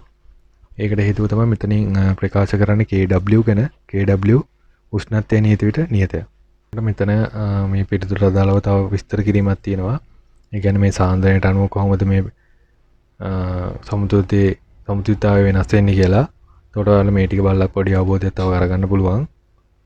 මෙතන ආයි කියන ඊට පස්සේ ඉහත සමතුලිතයේ මෙන්න මේ කියන ඇසිටේට් අයන සාන්ද්‍රණය වැඩි වෙන තරමට කියලා චට්ලි මූලධර්මයට අනුව සමතුලිතතාවය දකුණට බර වෙනවලු. සමතුලිතයේ මෙන්න මේ කියන සාන්ද්‍රණය වැඩි වෙනකොට සමතුලිතය දකුණට බර වෙනවා කියන්නේ මෙන්න මේයාගේ කියන්නේ ඇසිටික් ආම්ලයේ සාන්ද්‍රණය වැඩි කරන තරමට මෙයාගේ සාන්ද්‍රණය වැඩි වෙයි. ඒ කියන්නේ යම්කිසි සාන්ද්‍රණයක් වැඩි වෙනකොට මේ පද්ධතිය බලන්නේ මේ සාන්ද්‍රණය අඩු කරගන්න. ඒ කියන්නේ චට්ලි මූලධර්මයට අනුව. එතකොට ඉදිරි ප්‍රතික්‍රියාව සිදු කරන් පස්සේ ඵල බවට පත් කරන්න පුළුවන්. එතකොට ඒකෙන් වෙනවා සාන්ද්‍රණය අඩු වීම. එතකොට සමගතා ලක්ෂයේදී pH අගය අඩු වීමට එක හේතුවක් වෙනවා. ඒ මොකද ද්‍රාවණයට මෙන්න මේ ඇසිටේට් අයන නිර්මාණය වෙනවා. ඇසිටේට් අයනය භාෂ්මිකයි. ඒ හන්ද pH අගයට එකෙන් බලපෑමක් සිදු කරනවා. අපි අනුමාපනයේදී දර්ශකමකින් මොකද කරන්නේ? වර්ණ විපාකයක් සිදු කළා අන්තලක්ෂය හඳුනා ගැනීම තමයි සිදු කරන්නේ. එතකොට මේ අනුමාපනයේ සඳහා අපි යොදා ගන්න දුබල අම්ලයේ සාන්ද්‍රණය වෙනස් කරනකොට අපිට අන්තලක්ෂය හරහා ළඟා වීමට අවශ්‍ය භාෂ්මයේ පරිමාව වෙනස් වෙනවා. එතකොට අම්ලයේ සාන්ද්‍රණය වෙනස් කරනකොට අන්තලක්ෂය ඇති කරගන්න. නැත්නම් අන්තලක්ෂය ගන්න අවශ්‍ය වෙන ප්‍රබල භාෂ්ම පරිමාව වෙනස් වෙනවා. එතකොට මේ දුබල අම්ල විකට නීති විදිහට ප්‍රන්දරන Ka උෂ්ණත්වයේ මත විතරයි රඳා පවතින්නේ. එතකොට අපිට C ප්‍රකාශය සත්‍යයි කියලා ගන්න පුළුවන්. ඒ වගේම හයිඩ්‍රජන් ප්ලස් ගුණ කිරීම OH මයිනස් මෙතනින් කියන්නේ KW එයාගේත් රඳා පවතින උෂ්ණත්වය මත පමණයි. එතකොට අපිට නිවැරදි පිළිතුර 3 කියලා ගන්න පුළුවන්. හරි 32 වෙනි ප්‍රශ්නේ නිර්මාණය වෙලා තින්නේ අපිට දීලා තියෙනවා සැකිල්ලක්. නැත්නම් අණුවක් දීලා තියෙනවා. ඒකේ තියෙන පරමාණු වල ව්‍යුහයන් හා ඒවැය බන්ධන අතර කෝණය හා බන්ධන නිර්මාණය වෙලා තියෙන කොහොමද කියලා ඔයාලා අවබෝධයක් තියෙනවද කියලා බලන්නේ. මේක හැමදාම අහන ප්‍රශ්නයක්. යන්ද හොඳට සූදානම් වෙන්න ඕන මේ නිතර. නැත්නම් හැම වර්ෂයකදීම අහන ප්‍රශ්න ගැන ඔයාලා හොඳ දැනුමකින් යුක්ත වෙන්න ඕන. ඒකට ඔයාලට මේ දීලා තියෙන්නේ මෙන්න මේ කියන ඇල්කයිනය. එතන තියෙනවා ඇල්ඩිහයිඩ් කැලකුව. අපි බලමු මේ සංයෝගයේ ත්‍රිමාණ ව්‍යුහය කොහොමද තියෙන්නේ කියලා. එතකොට මේක තමයි ඒකේ ත්‍රිමාණ ව්‍යුහය. මෙතන මම ඔයාලට පැහැදිලි කරන්නම් මේ ව්‍යුහය කොහොමද නිර්මාණය වෙලා තියෙන්නේ කියලා. එතකොට මෙන්න මේ මම highlight කරලා පෙන්වන කොටස තමයි CH3 කාණ්ඩය විදිහට ක්‍රියාත්මක වෙන්නේ. කියන්නේ මෙතන මේ තනීරෙන් පෙන්වලා තියෙන්නේ. ඊට පස්සේ මේ කාබන් පරමාණුව තවත් කාබන් පරමාණු දෙකකට මේ විදිහට සම්බන්ධ වෙලා තියෙනවා. මේ තියෙන්නේ ඇල්කයින කොටස. නැත්නම් ත්‍රිත්ව බන්ධන කොටස. මෙන්න මේ කොටස. එතකොට ඒ කොටස වල තවත් කාණ්ඩයක රේඛීයව සම්බන්ධ වෙනවා. ඒක හැබැයි තලියව තමයි නැත්නම් තලිය ත්‍රිකෝණාකාරව තමයි සම්බන්ධ වෙලා තියෙන්නේ. මෙන්න මේ කියන COH කාණ්ඩය තමයි මෙතන තියෙන්නේ. එතකොට මේ ව්‍යුහය බැලුවම හොඳටම පැහැදිලි වෙනවා. මෙන්න මේ කියන ත්‍රිත්ව බන්ධනයට අදාළ කාබන් පරමාණු දෙකට සම්බන්ධ වෙලා තියෙන දෙපැත්තෙන් කාබන් පරමාණු දෙක රේඛීයව තමයි පවතින්නේ. ඒ කියන්නේ තලයේ තමයි මේ කාබන් පරමාණු හතරම පවතින්නේ. හැබැයි මෙතන මේ කාබන් පරමාණු නැත්තම් මෙන්න මේ කාබන් පරමාණුව ඇල්කයිනේ වම් පැත්තට සම්බන්ධ වෙලා තියෙන මේ කාබන් පරමාණුවට සම්බන්ධ කාබන් නැත්තම් CH3 කාණ්ඩය ඒකට සම්බන්ධ හයිඩ්‍රජන් පරමාණු තුන කොහොමද තියෙන්නේ? චතුස්තලීය තමයි විහිදලා තියෙන්නේ. එතකොට ඊට දකුණු පැත්තෙන් සම්බන්ධ වෙලා තියෙන COH ගෲප් එක තලීය ත්‍රිකෝණාකාරව අංශක 120 ගාන තියෙන තමයි මේ ව්‍යාප්ත වෙලා තියෙන්නේ. මේ බන්ධන දෙක අතර කෝණය බැලුවම අංශක 180 කියලා ඔයාලට පැහැදිලිවම පේනවා. එතකොට අපි දැන් මෙතන උත්තරේ ගන්න කොහොමද කියලා සාකච්ඡා කරමු. මෙම අණුවේ එක් එක් කාබන් පරමාණුකට ඇති සිග්මා බන්ධන ගණන එක් එක් කාබන් පරමාණුවේ මුහුණුකරණය හා එක් එක් කාබන් පරමාණු වට ඇති අතර සිග්ම බන්ධන අතර තියෙන සම්බන්ධතාවයන් ටික තමයි අපිට මේ වගුවෙන් පෙන්නලා තියෙන්නේ. එතකොට මෙතන අපි මේ සංයෝගය නම් කර ගන්නවා. මේක C A B C D කියලා මේ කාබන් පරමාණු හතර. එතකොට මෙතන තියෙනවා සිග්ම බන්ධන ගණන, මොහොම්කරණය, බන්ධන කෝණය හා මේ කාබන් පරමාණු වලට තියෙන ඉලෙක්ට්‍රෝනිකල් ජ්‍යාමිතිය අපිට මෙතනින් පැහැදිලි කරනවා. එතකොට අපි මේ පළවෙනි නැත්තම් Ca පරමාණුව ගත්තන් පස්සේ එයාගේ සිග්ම බන්ධන හතරක් තියෙනවා මේ විදිහට. එතකොට sp3 මුහුම්කරණය පෙන්නනවා බන්ධන කෝණය 109.5යි. එතකොට ඉලෙක්ට්‍රෝන වල ජ්‍යාමිතිය ගන්නේ බන්ධන ඉලෙක්ට්‍රෝන වලින්. එතකොට මෙතන හතරක් තියෙනවා. හතරන චතුස්තලීය. එතකොට මේ B හා C ගත්තන් පස්සේ දෙන්නටම තියෙන්නේ sp මුහුම්කරණය සිග්ම බන්ධන දෙකයි තියෙන්නේ. එතකොට මේ බන්ධනයයි මේ බන්ධනයයි. එතකොට අංශක 180 කෝණයෙන් තමයි පවතින්නේ. එතකොට රේඛීයව තමයි තියෙන්නේ. එතකොට ඊළඟට අපි CD කාබන් පරමාණු සැලකුවොත් ඒකේ සිග්ම බන්ධන 3යි 1යි 2යි 3යි එක පයි බන්ධනයක් තියෙනවා. අංශක 120 කාණතින් තමයි මේ විදිහට දිශානත වෙලා පවතින්නේ. එතකොට අපි ඒක sp2 මුහුම්කරණයක් තියෙන හන්දා තලිය ත්‍රිකෝණාකාර කියලා තමයි අපි ඒක සලකන්නේ. එතකොට මෙතන ආයි පෙන්නලා තියෙනවා CB හා නැත්නම් කාබන් C පරමාණු දෙක අතර. ඒ කියන්නේ මේ පරමාණු දෙකට. අර ඇල්කයින කාණ්ඩය සම්බන්ධ කාබන් පරමාණු දෙක පවතින්නේ sp මුහුම්කරණයෙන් යුක්ත බැවින් ඒවා රේඛීයව තමයි පවතින්නේ. මෙන්න මේ විදිහට. එතකොට මේ මුළු කාබන් දාමයේම තියෙන කාබන් සැකිල්ලෙම තියෙන කාබන් පරමාණු සියල්ලම රේඛීයයි මේ තියෙන්නේ. මේ දෙක රේඛීය නම් මේවට සම්බන්ධයවත් රේඛීයයි. කාබන් පරමාණු සියල්ල රේඛීයයි. එතකොට කාබන් පරමාණු හතරම එකම තලයේ තියෙන නැත්තම් අපි සලකනු ලබන ඕනම තලයක ඔස්සේ එකම තලයේ තමයි තියෙන්නේ. නමුත් මෙතන මෙන්න මේ CD පරමාණුව sp2 මුහුම්කරණයට ලක් වෙලා තියෙන බැවින් CD වටා වූ බන්ධන තලිය ත්‍රිකෝණාකාරව පිහිටයි. මෙතන sp2 මුහුම්කරණයේ තියෙන හන්දා මෙයාගේ ඉතුරු බන්ධන දෙක තියෙන්නේ කොහොමද? අංශක 120ක කෝණයකින් යුක්තව. මෙතන ඉඳන් මෙතනට 120යි, මෙතන ඉඳන් මෙතනට 120යි. මේ විදිහටම මේ බන්ධනින් ඉඳන් මෙතනටත් අංශක 120 ගාණකින් තමයි පිහිටට තියෙන්නේ. එතකොට බන්ධන වල කෝණ 120ක් ගන්නවා. එතකොට බලුවම පස්සේ B හා C අතර තියෙන්නේ තිත්ත බන්ධනයක්. තිත්ත බන්ධන නිර්මාණය වෙන්නේ පයි බන්ධන දෙකකින් හා සිග්ම බන්ධනයකින් කියලා වලා පැහැදිලිව මේ වෙනකොට දන්නවා. එතකොට අපිට සත්‍ය පිළිතුර 5 කියලා ගන්න පුළුවන්. හරි, අපි ඊළඟ ප්‍රශ්නයට යමු. දැන් අපිට මෙතන කතා කරන්න තියෙන්නේ 33 වෙනි ප්‍රශ්නය ගැන. මේක කියන්නේ සොල් එකමෙන් නිෂ්පාදනය කරන සෝඩියම් කාබනේට් ගැන තමයි මෙතන කතා කරන්නේ. මේ නිෂ්පාදනය හා සම්බන්ධව සත්‍ය ප්‍රකාශය මොකක්ද කියලා අපෙන් අහනවා. පළවෙනි ප්‍රකාශයෙන් කියලා දෙන්නේ භාවිතා කරන එක අමුද්‍රව්‍යයක් වේ කාබන් ඩයොක්සයිඩ්. ඔව් ඒක හරි. දෙවෙනි එකෙන් කියනවා ඇමෝනියා වලින් සමතුලිත ජලීය සෝඩියම් ක්ලෝරයිඩ් හා කාබන් ඩයොක්සයිඩ් අතර ප්‍රතික්‍රියාව තාපාවශෝෂක වේ. දැන් අපි බ්‍රයින් දාවනයක් යොදාගන්නේ. අපි ඒක බලමු. නිෂ්පාදන ක්‍රියාවලිය අධීර 5කින් සමන්විත වේ. ක්‍රියාවලියේදී භාවිත වෙන ඇමෝනියා වැඩි ප්‍රමාණයක් නැවත ලබාගත හැකිය. හරි, මෙතන වලට පැහැදිලි කරලා තියෙනවා කොහොමද මේ සොල්ලේ ක්‍රමයෙන් සෝඩියම් කාබනේට් නිෂ්පාදනය වීමේ ප්‍රොසෙස් එක කියලා. ඒකට අපි යොදා ගන්නවා බ්‍රයින් දාවනය යොදා ගන්නවා කාබන් ඩයොක්සයිඩ්. ඒ වගේම මේ වගේ නිෂ්පාදන අටළු යොදා ගන්නවා සෝඩියම් කාබනේට් නිෂ්පාදනය කිරීම සඳහා. එතකොට අපි මෙතන අමුද්‍රව්‍ය විදිහට අපි යොදාගන්නේ මොනවද? සාන්ද්‍ර සෝඩියම් ක්ලෝරයිඩ් නැත්නම් බ්‍රයින් ද්‍රාවණය හා කාබන් ඩයොක්සයිඩ් හා ඇමෝනියා යොදා ගන්නවා. එතකොට ඇමෝනියා වලින් සම්තෘප්ත සෝඩියම් ක්ලෝරයිඩ් හා කාබන් ඩයොක්සයිඩ් අතර ප්‍රතික්‍රියාව තාපදායකයි කියලා ඔයාලා දැනගන්නවා. ඒක ඔයාලා මතක තියෙන්න ඕන ප්‍රතික්‍රියාව. ඒ වෙයි සමතුලිතතාවය සමීකරණයට අනුව. එතකොට ඔයාලට මෙතන පොඩි ප්‍රොසෙස් එකක් පෙන්වන්න තියෙනවා කොහොමද මේ සොල්ලේ ක්‍රමයෙන් ඇමෝනියා නිෂ්පාදනය කිරීම සිදුවන්නේ කියලා. එතකොට මේ ඇමෝනියා ඇබ්සෝබර් එකකට අපි බ්‍රයින් ද්‍රාවණය යොදනවා. ඒකට ඊට පස්සේ අපි ඇමෝනියා යෙදීම සිදු කරලා තිනවා.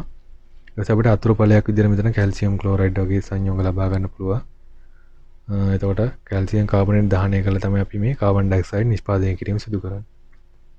එතකොට මේ ඇමෝනියා ඇබ්සෝබර් එකට අපි ඇමෝනියා සහ සෝඩියම් ක්ලෝරයිඩ් එකතු කරනවා. ඊට පස්සේ කැල්සියම් කාබනේට් දහනය කරලා ඉවරලා කාබන් ඩයොක්සයිඩ් ලබා දීම සිදු කරනවා. ඒ ඊට පස්සේ ෆිල්ටර් එක කරා යවුවන් පස්සේ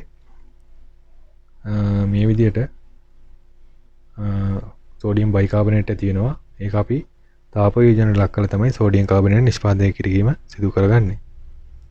ඊට පස්සේ මෙන්න මේ සෝඩියම් කැල්සියම් ඔක්සයිඩ් වලට අපි ජලය ගහලි වෙලා නැත්නම් ජලය යොදලි වෙලා කැල්සියම් හයිඩ්‍රොක්සයිඩ් යොදා ගන්නවා. ඒ කැල්සියම් හයිඩ්‍රොක්සයිඩ් භාවිතා කරලා අපි මෙතන නිෂ්පාදනයේ අතුරුඵලයක් විදිහට හම්බ වෙන ඇමෝනියම් ක්ලෝරයිඩ් සමග ප්‍රතික්‍රියා කරවලා නැවතත් ඇමෝනියා නිෂ්පාදනය කිරීම සිදු කරගන්න.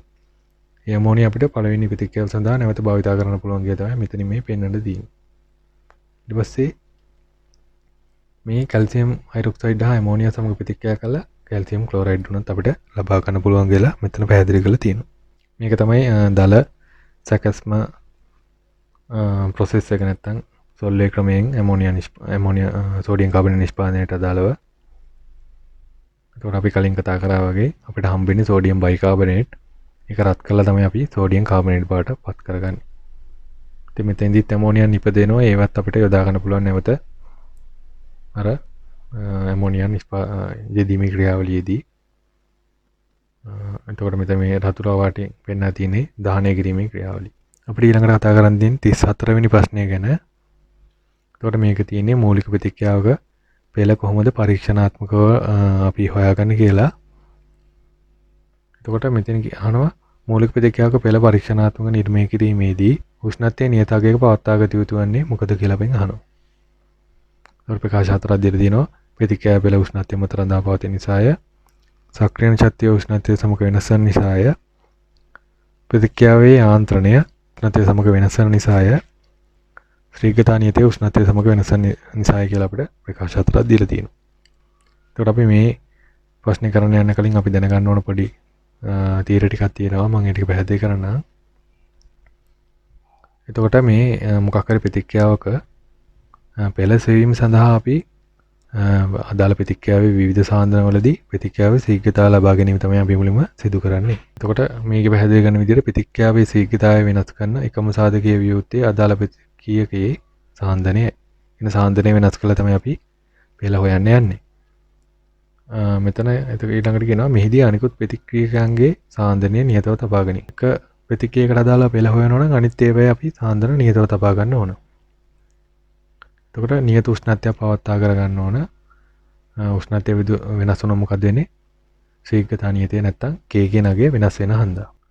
ඊට පස්සේ අපිට කියනවා ප්‍රතික්‍රියාවේ ශීඝ්‍රතාවය වෙනස් කරන විට විචල්යන් දෙකක් පවතිනවලු.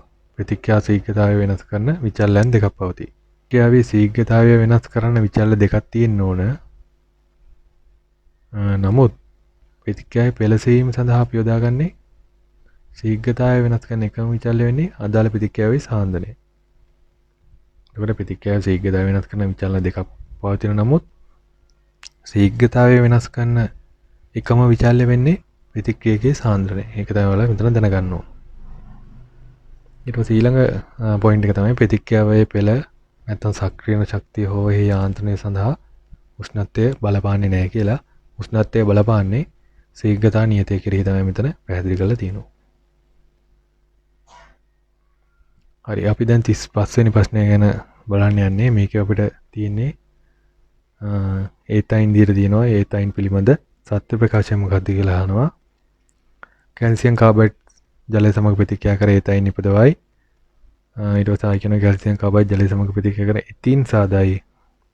ඇමෝනියකුත සිලිනයිට් සමග එතීන් ප්‍රතික්‍රියා කර අවක්ෂේපය ලබා දේ. ඊට පස්සේ ඇමෝනියකුත කියුබික් ක්ලෝරයිඩ් සමග ප්‍රතික්‍රියා කර එතයින් ප්‍රතික්‍රියා කර අවක්ෂේපය ලබා දේ.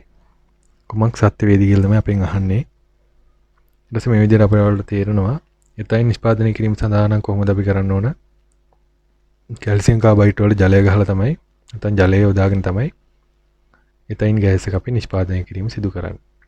එතකොට ඔයාලට ඒ ප්‍රකාශය සත්‍යයන් අතර B අසත්‍යයි කියලා ගන්න පුළුවන්. ඒකට ඔයාලා දන්නා මේ අග්‍රස්ත හයිඩ්‍රජන් තියෙන ඇල්කයින් යොදාගෙන අපිට ඒවා හඳුනා ගැනීමේ පරීක්ෂාවක් විදිහට අම්දේ යොදා ගන්න පුළුවන්. අමෝනියකුත එතයින් සමග ප්‍රතික්‍රියා කළ වෙලා මේ වගේ සුදු පාට අවක්ෂේපයක් ලබා දෙනවා. මේක ඇල්කයින් හඳුනා අග්‍රස්ත ඇල්කයින් හඳුනා ගැනීමේ පරීක්ෂාවක් විදිහට යොදා ගන්නවා. ඒ වගේම තමයි චොකලට් දුඹුරු අවක්ෂේපයක් නැත්නම් රතු දුඹුරු අවක්ෂේපයක් දෙන ක්‍රියෝපස් ක්ලෝරයිඩ් ඇමෝනියකුත Cu2 Cl2 සමග ප්‍රතික්‍රියා කරන් පස්සේ රතු දුඹුරු ආක්ෂේපයක් දෙන්නත් මේ අග්‍රස්ථ ඇල්කයින් වලට නැත්තම් එතයින් වලට හැකියාවක් පවතිනවා. එතකොට මේ විදිහට අපිට පිළිතුර A හා D පමණක් හන්ද 4 කියලා ගන්න පුළුවන්.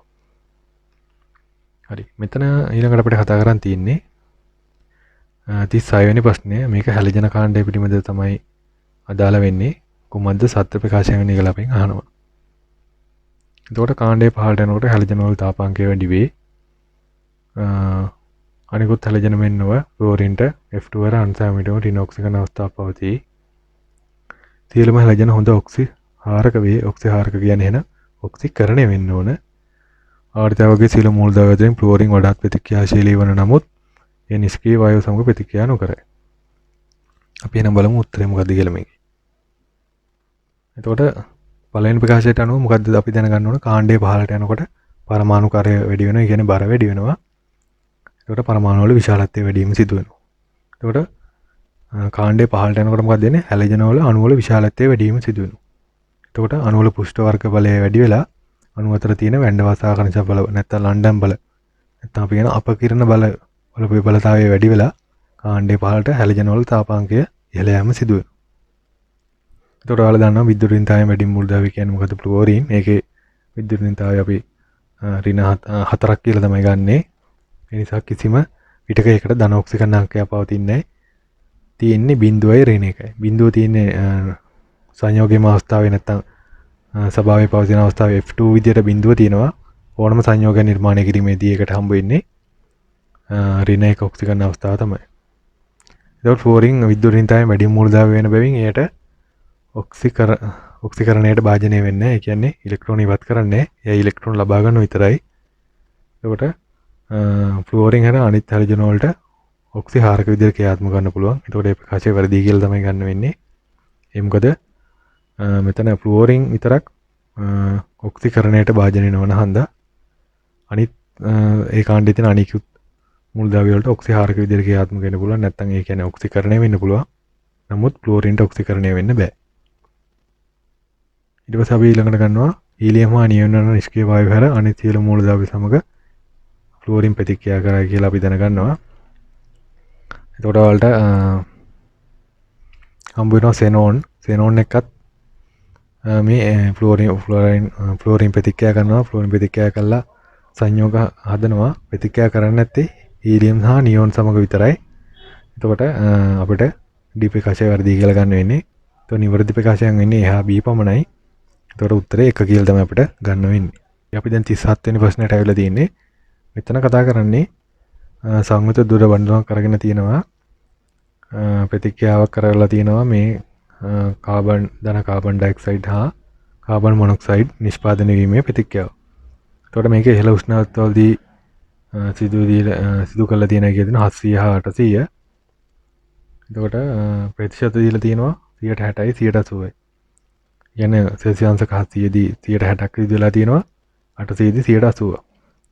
ඊට සම්බන්ධව නිවැරදි ප්‍රකාශය මොකක්ද කියලා අහනවා. ප්‍රතික්‍රියාව තාප අවශෝෂක වේ, තාපදායක වේ, උෂ්ණත්වය අඩු කිරීම ප්‍රතික්‍රියාව පසු ප්‍රතික්‍රියාවට හිතකර වේ.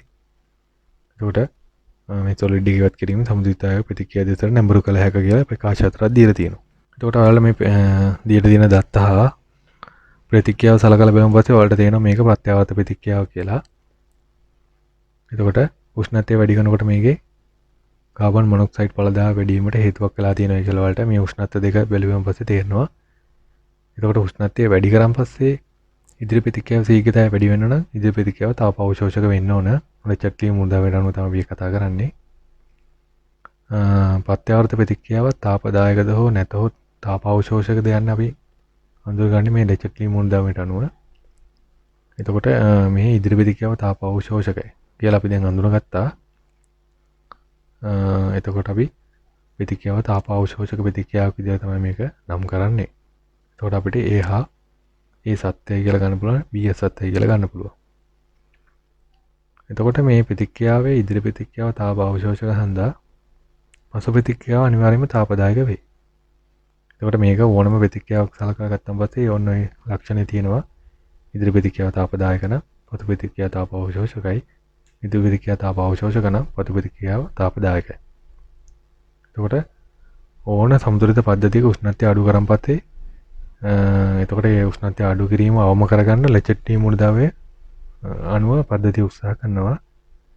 එතකොට මේ ප්‍රශ්නේ තියෙන විදිහට සමතුලිත මේ පද්ධතිය නැත්තම් මේ පද්ධතිය උෂ්ණත්වය අඩු කරොත් එහෙම මේ ප්‍රතික්‍රියාව උෂ්ණත්වය වැඩි කිරීමේ ප්‍රතික්‍රියාවට තමයි නැඹුරු වෙනවා. එතකොට මේ උෂ්ණත්වය අපි මෙතන අපි අඳුරගත්තේ මොකද්ද? මේ ප්‍රතික්‍රියාව තාප අවශෝෂක හන්දා උෂ්ණත්වය වැඩි කරගන්න මොකද කරන්නේ? ආපසු ප්‍රතික්‍රියාව සිදු කරගන්නවා. එතකොට අපිට C ප්‍රකාශය 7යි කියලා ගන්න පුළුවන්. එතකොට දැන් මෙතන අපිට මේ ප්‍රතික්‍රියාව අපි සලකලා බලුවොත් එහෙම මේක වලට තේරෙනවා කලාප දෙකක සමතුලිතතාවයක් කියලා. යන ඝන කලාපයක් තියෙනවා, වායු කලාපයක් තියෙනවා. එතකොට සමතුලිත පද්ධතිය වායුවත් ඉවත් කිරීම හෝ ඇතුළු කිරීම මගින් එහි පීඩනයේ වෙනස සිදු කරන්න පුළුවන් කියලා වලට තේරෙනවා. ඒ මොකද මෙතන මේ ගෑස් දෙකකට දාලා තමයි මේ ප්‍රතික්‍රියාව සිදුවන්නේ. නමුත් අපි මෙතන මේ ඝනය ඉවත් කරා කියලා මේ ප්‍රතික්‍රියාවේ සමතුලිතතාවයට කිසිම බලපෑමක් වෙන්නේ නැහැ. ඒ හන්දා මේකේ පීඩනයට වෙනසක් වෙන්නේ නැහැ. මේක පීඩනයට අදාළ ප්‍රතික්‍රියාවක්. ඒ හන්දා ඝනය ඉවත් කරයි කියලා අපිට පීඩනයේ වෙනසක් සිදු වෙනවා කියලා සලකන්න බෑ. ඒ හන්දා D පිළිතුර අසත්‍යයි කියලා අපිට සලකන්න වෙන්නේ. මෙතන සංයුත දොඩ බඳුනක් කියන එකෙන් කියලා තියෙන නියත පරිමාවක් තියෙනවා කියලා තමයි එතන පැහැදිලි කරන්නේ. ඒ හන්ද වලට මෙතන සමාවෙට හිතෙන්න පුළුවන්. මේ සොලිඩ් එක ඉවත් කරන් පස්සේ පරිමාය වෙනසක් සිදු වෙනවා කියලා. ඒ වෙනස නොසලකා හරිනවා මෙතන සංයුත දොඩ බඳුනක් කියන එකෙන්. ඒ කට්ටිය අදහස් කරලා තියෙන එක තමයි. එතකොට පිළිතුර 5 කියලා තමයි අපිට ගන්න වෙන්නේ. හරි අපිට තියෙන ඊළඟට 38 වෙනි ප්‍රශ්නය ගැන කතා කරන්න. මෙතන සයික්ලෝප්‍රොපේන් ප්‍රොපීන් බවටපත් වෙන මූලික ප්‍රතික්‍රියාවක් දීලා දිනවා. එතකොට පහ සඳහන් වගන්ති අතරින් කුමන් නිර්වැරදි වේද කියලා නැත්නම් හරි වේද කියලා තමයි අපෙන් අහන්නේ. එතකොට ප්‍රතික්‍රියාවක අර්ධායු කාලය සයික්ලෝප්‍රොපීන් සාන්ද්‍රය මත රඳා පවතී. දෙවෙනි ප්‍රකාශය ප්‍රතික්‍රියාවේ සාන්ද්‍රය ප්‍රොපීන් සාන්ද්‍රය මත රඳා නොපවතී. සක්‍රීය ශක්තියට වඩා වැඩි ශක්තියක් ඇති සයික්ලෝප්‍රොපීන් අණුවල භාගය උෂ්ණත්වය වැඩි වීම සමග වැඩි වේ. ප්‍රතික්‍රියාව දිව්‍යානුක ගැටුමක් කරා සිදුවේ. අනුකතාවය 2යි කියලා දීලා තියෙනවා. ඒකට අපි මේකේ පිළිතුර ගැන කතා කරද්දී දැනගන්න ඕන දේවල් තියෙනවා. මේක මූලික ප්‍රතික්‍රියාවක් හන්දා අනුකතාවය 1යි කියලා තමයි අපිට ගන්න වෙන්නේ. ඒ හන්දා මේක ප්‍රතික්‍රියාවල ස්ටොකියෝමීටර් විතරයි බලපාන්නේ. ඒ හන්දා අනුකතාවය 1යි පළමු පෙළ ප්‍රතික්‍රියාවක් විදිහට තමයි ගන්න වෙන්නේ. ඊට පස්සේ මේක අපි මූලික ප්‍රතික්‍රියාව නැත්නම් පළමු පෙළ ප්‍රතික්‍රියාව බැවින් අපි තීර විදිහට දැනගන්න ඕනේ. එහි අර්ධායු කාලය ප්‍රතික්‍රියක සාන්ද්‍රයෙන් සහායක් වෙනවා කියලා. කියන්නේ ශූන්‍ය පෙළ හා දෙවන පෙළ ප්‍රතික්‍රියාවන්ගේ ඒ වගේ වෙන්නේ නැහැ. මේ හේතුව තියෙන්නේ පළමු පෙළ ප්‍රතික්‍රියාවල. ඒතකොට පළමු පෙළ ප්‍රතික්‍රියාවක අර්ධායු කාලය ප්‍රතික්‍රියක සාන්ද්‍රයෙන් සහායක් වෙනවා.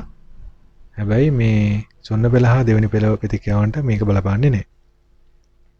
එතකොට ඊළඟට අපිට කියනවා ප්‍රතික්‍රියක ශීඝ්‍රතාවය ප්‍රතික්‍රියක සාන්ද්‍රණය මත රඳා පවතිනවලු. ඒ කියන්නේ ප්‍රතික්‍රියාව වෙන වේගය ප්‍රතික්‍රියක සාන්ද්‍රණය මත රඳා පවතිනවලු. එතකොට ශූන්‍ය පෙළ ප්‍රතික්‍රියාවක් ගත්තන් පස්සේ නම් ඒකේ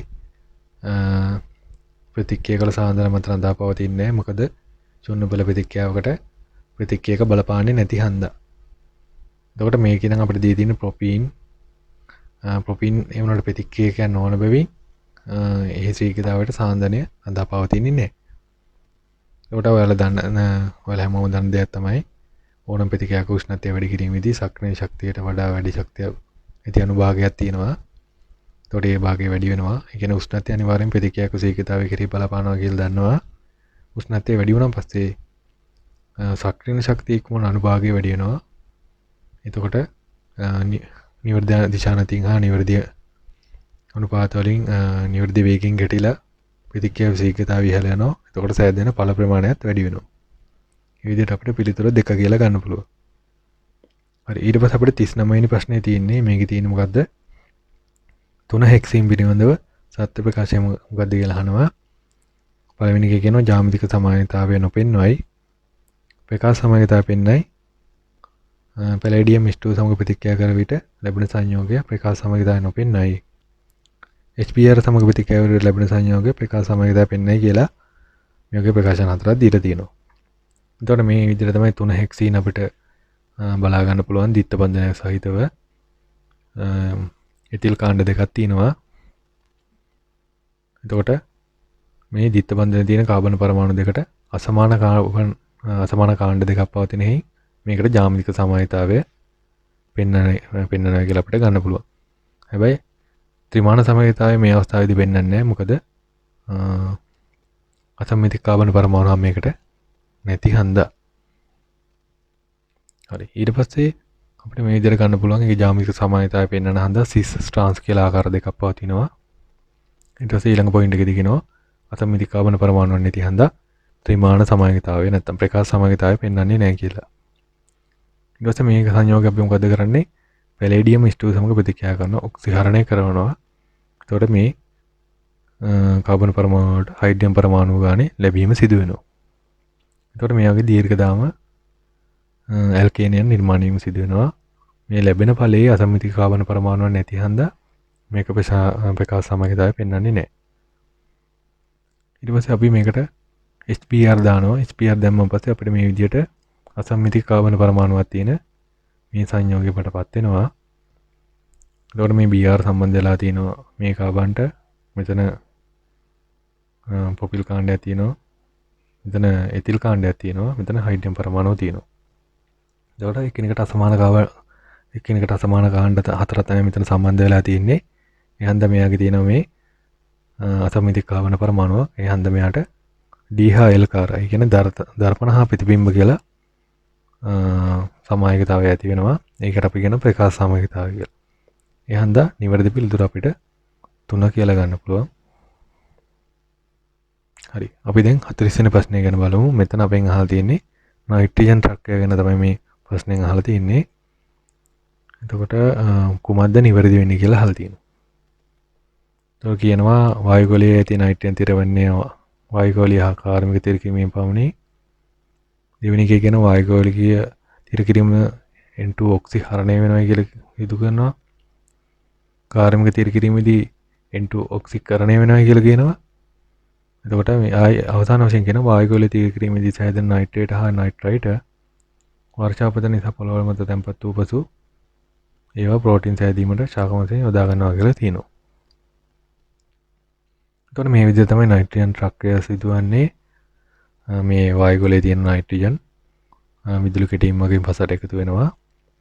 එතකොට නයිට්‍රජනීකරණ බැක්ටීරියා ඉන්න ඒ කට්ටිය මේ නයිට්‍රජන් පත් කරනවා ඇමෝනියා හරහා නයිට්‍රේට් හා නයිට්‍රයිට බවට. එතකොට මේ ඇමෝනියා නම් රනිල ගොලී ශාකවල පවතිනවා. මෙහෙම ඇති වෙන ඊට පස්සේ නයිට්‍රේට ඊට පස්සේ පසට එකතු වීම සිදු වෙන ඒව ශාකමගෙන් අවශෝෂණය කරගන්නවා. ඊට පස්සේ මේ නයිට්‍රේටම නැවත N2 බවට පත් කරන බැක්ටීරියාත් සංසුද්ධ දියුණු පවතිනවා කියලා මෙතනින් වලට පැහැදිලි කිරීමක් තල වශයෙන් ගන්න පුළුවන්. එතකොට මේ වායුගෝලීය නයිට්‍රජන් තිර කිරීමේදී නැත්නම් විදුලි කිරීමේදී සිදුවන ප්‍රතික්‍රියා ටික තමයි ඔයාලට මේ පෙන්නලා තියෙන්නේ. එතකොට වායුගෝලීය N2 වල ඔක්සිජන් අංකය 0යි කියලා ඔයාලා දන්නවා. එතකොට නයිට්‍රේට් බවට තමයි පත් වෙන්නේ. මේ ප්‍රතික්‍රියා ටික මෙතන පෙන්නනවා. මුලින්ම වායුගෝලීය මේ අකුණු කිරීම නැත්නම් විදුලි කිරීමේ තියෙන ශක්තිය යොදාගෙන මේ N2 වායුව බිඳිලා නයිට්‍රජන් ඔක්සයිඩ් හැදෙනවා. එතකොට මේවා ඊට පස්සේ ආයි නැවතත් O2 සමග ප්‍රතික්‍රියා කරලා NO2 හැදෙනවා. මේ NO2 ජලදී වෙලා HNO3 හැදෙනවා. මේ සමස්ත ක්‍රියාවලියදීම නයිට්‍රජන්ගේ ඔක්සිජන් අංකය වැඩි වෙලා ධන 5 අවස්ථාවටපත් වෙනවා. ඒ කියන්නේ ඔක්සිකරණය වෙනවා. එතකොට කාර්මික නයිට්‍රජන් තිරකීම සිදු කරන්නේ හේබර් ක්‍රමයෙන් ඇමෝනියා නිෂ්පාදනයේදී. එතෙන්දි මොකද කරන්නේ? මේ N2 හයිඩ්‍රජන් සමග ප්‍රතික්‍රියා කරවෙලා නිවැරදි උෂ්ණත්ව හා පීඩන උත්ප්‍රේරක ලබා දීලා ඇමෝනියා බවට පත් වෙනවා. ඇමෝනියා වලදී ඍණ 3යි N2 වලදී බිඳුව ඔක්සිජන් අංකය තමයි පවතින්නේ. එතකොට මෙතන වෙලා ඔක්සිජන් අංකයේ අඩුවීමක් සිදුවන්නේ ඔක්සිහරණයක් තමයි සිදුවන්නේ. එතකොට අපිට D පමණක් සත්‍ය වේ කියලා නිවැරදි පිළිතුර 5 කියලා ගන්න පුළුවන්. මෙතන ඔයාලට අර කලින් වෙන්නු වගේ නයිට්‍රජන් ට්‍රක්කය ගැන පොඩි දල විස්තරයක් තමයි මෙතන පැහැදිලි කරලා තියෙන්නේ. එතකොට පළවෙනිටම කියනවා වායුගෝලීය නයිට්‍රජන් තිර වෙනවා මේ ආකාරයට. ඒක පස්සට එකතු වෙනවා. එතකොට මේ නයිට්‍රේට් හා නයිට්‍රේට් ඒවත් පසට එකතු වෙලා ශාක වලට අවශෝෂණය කර ගැනීම සිදු කරනවා. එතකොට මේ ඇමෝනියම් අයන ඊට පස්සේ නයිට්‍රේට් ජලය සමග ප්‍රතික්‍රියා වෙලා ඇමෝනියම් අයන වගේ හැදෙන්න පුළුවන්. ඒ වෙනුත් මේ පසට එකතු වෙලා ඒ ශාක අවශෝෂණය කර ගැනීම සිදු වෙනවා. හරි ඊළඟට අපිට කතා කරන්න තියෙන්නේ 41 දී 50 ප්‍රශ්න 7 ප්‍රශ්න ගැන අපි බලමු ඒ ටික කොහොමද කතා කරන්න කියලා. හරි මෙතන අපිට කතා කරන්න තියෙන්නේ පළවෙනි ප්‍රකාශය විදිහට අපිට දීලා තියෙනවා මැග්නීසියම් කාබනේට් වලට වඩා බේරියම් කාබනේට් තාපස්ථායි කියලා. දෙවෙනි ප්‍රකාශය කියනවා දෙවන කාණ්ඩයේ කැටයන වල ද්‍රවීකරණ බලය කාණ්ඩයේ පහළට යන විට අඩු වේ කියලා. හරි මෙතන ද්‍රවීකරණ බලය ගැන පැහැදිලි කරනවා. ද්‍රවීකරණ බලය ගැන පැහැදිලි කරනකොට මම මෙතන දෙවෙනි කාණ්ඩයේ කාබනේට් අදාළව පොදු සැකෙල්ලක් කරන් තින්නේ.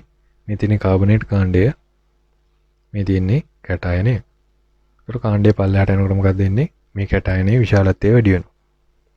කැටයනයේ විශාලත්වය වැඩි වෙනකොට මෙන්න මේ කාබනේට් අයනයට කැටයනය විකෘති කරන්න පුළුවන් හැකියාව එන්නේ අඩු වෙනවා. ඒකට අපි කියන ද්‍රවීකාරක බලය කියලා. එතකොට පල්ලයට යනකොට එන්න ද්‍රවීකාරක බලය අඩු වෙනවා. ඒකට හේතුව කැටයනයේ විශාලත්වය වැඩි වෙලා කැටයනයේ ආරෝපණ ඝනත්වය අඩු වීම. එතකොට මෙතන පැහැදිලි කරනවා ස්ථායීතාවය කොහොමද වෙනස් වෙන්නේ කියලා මේ දෙවෙනි කාණ්ඩයේ කාබනේට් හා නයිට්‍රේට් වල. ඒකට කාබනේට් වල ප්‍රතික්‍රියා වෙලා අපිට මොකද වියෝජනය වෙලා මොකද වෙන්නේ? ඔක්සයිඩ් හා කාබන් ඩයොක්සයිඩ් බවට පත් වෙනවා. මේ පල්ලයට යන්නේ එන්න දෙන්න ඕන උෂ්ණත්වය වැඩි. ඒ කියන්නේ තාප ස්ථායීතාවය වැඩි කියලා. ඒතකොට නයිට්‍රේට් වලත් සිදුවන්නේ මේ විදිහට තමයි දෙවෙනි කාණ්ඩේ පල්ලයට යන්නේ එන්න උෂ්ණත්වය වැඩි වෙනවා. ඒ කියන්නේ වියෝජනය වීම සඳහා දී යුතු උෂ්ණත්වය එන්න වැඩි වෙනවා. මෙතන පොඩි chart එකක් තියෙනවා. මේ සම්පූර්ණ ක්‍රියාවලියම විස්තර කරලා කොහොමද මේ පළවෙනි දෙවෙනි කාණ්ඩයේ නයිට්‍රේට් හා කාබනේට් වල ස්ටැබිලිටි නැත්නම් තාප ස්ථායීතාවය වැඩි වෙන්නේ කියලා ඔයාලට මේ ෆෝමියුලා ටික බලමු. ඔයාලට තේරෙනවා බේරියම් වල කොහොමද 159 වගේ සෙල්සියස් බේරියම් කාබනේට් උෂ්ණත්වයක් ගන්නකොට බෙරිලියම් වල ඒ ගාන ගන්නකොට බේරියම් වලට ඇද්දි මොකද වෙලා තියෙන්නේ 1450 වගේ විශාල උෂ්ණත්වයක් අරගෙන තියෙනවා. ඒ කියන්නේ තාප ස්ථායීතාවය වැඩි වෙලා තියෙනවා. හරි මෙතන වෙන්න තියෙනවා නයිට්‍රේට් වල වියෝජනයට අදාළ පොදු රසායනික ප්‍රතික්‍රියාව දෙවෙනි කාණ්ඩයට අදාළව මෙතන වෙන්න තියෙනවා කාබනේට් වලට අදාළව පොදු රසායනික ප්‍රතික්‍රියාව. මෙතන වලට M වලට ආදේශ කරගන්න තියෙන්නේ මේ අදාළ ලෝහයේ සංකේතය.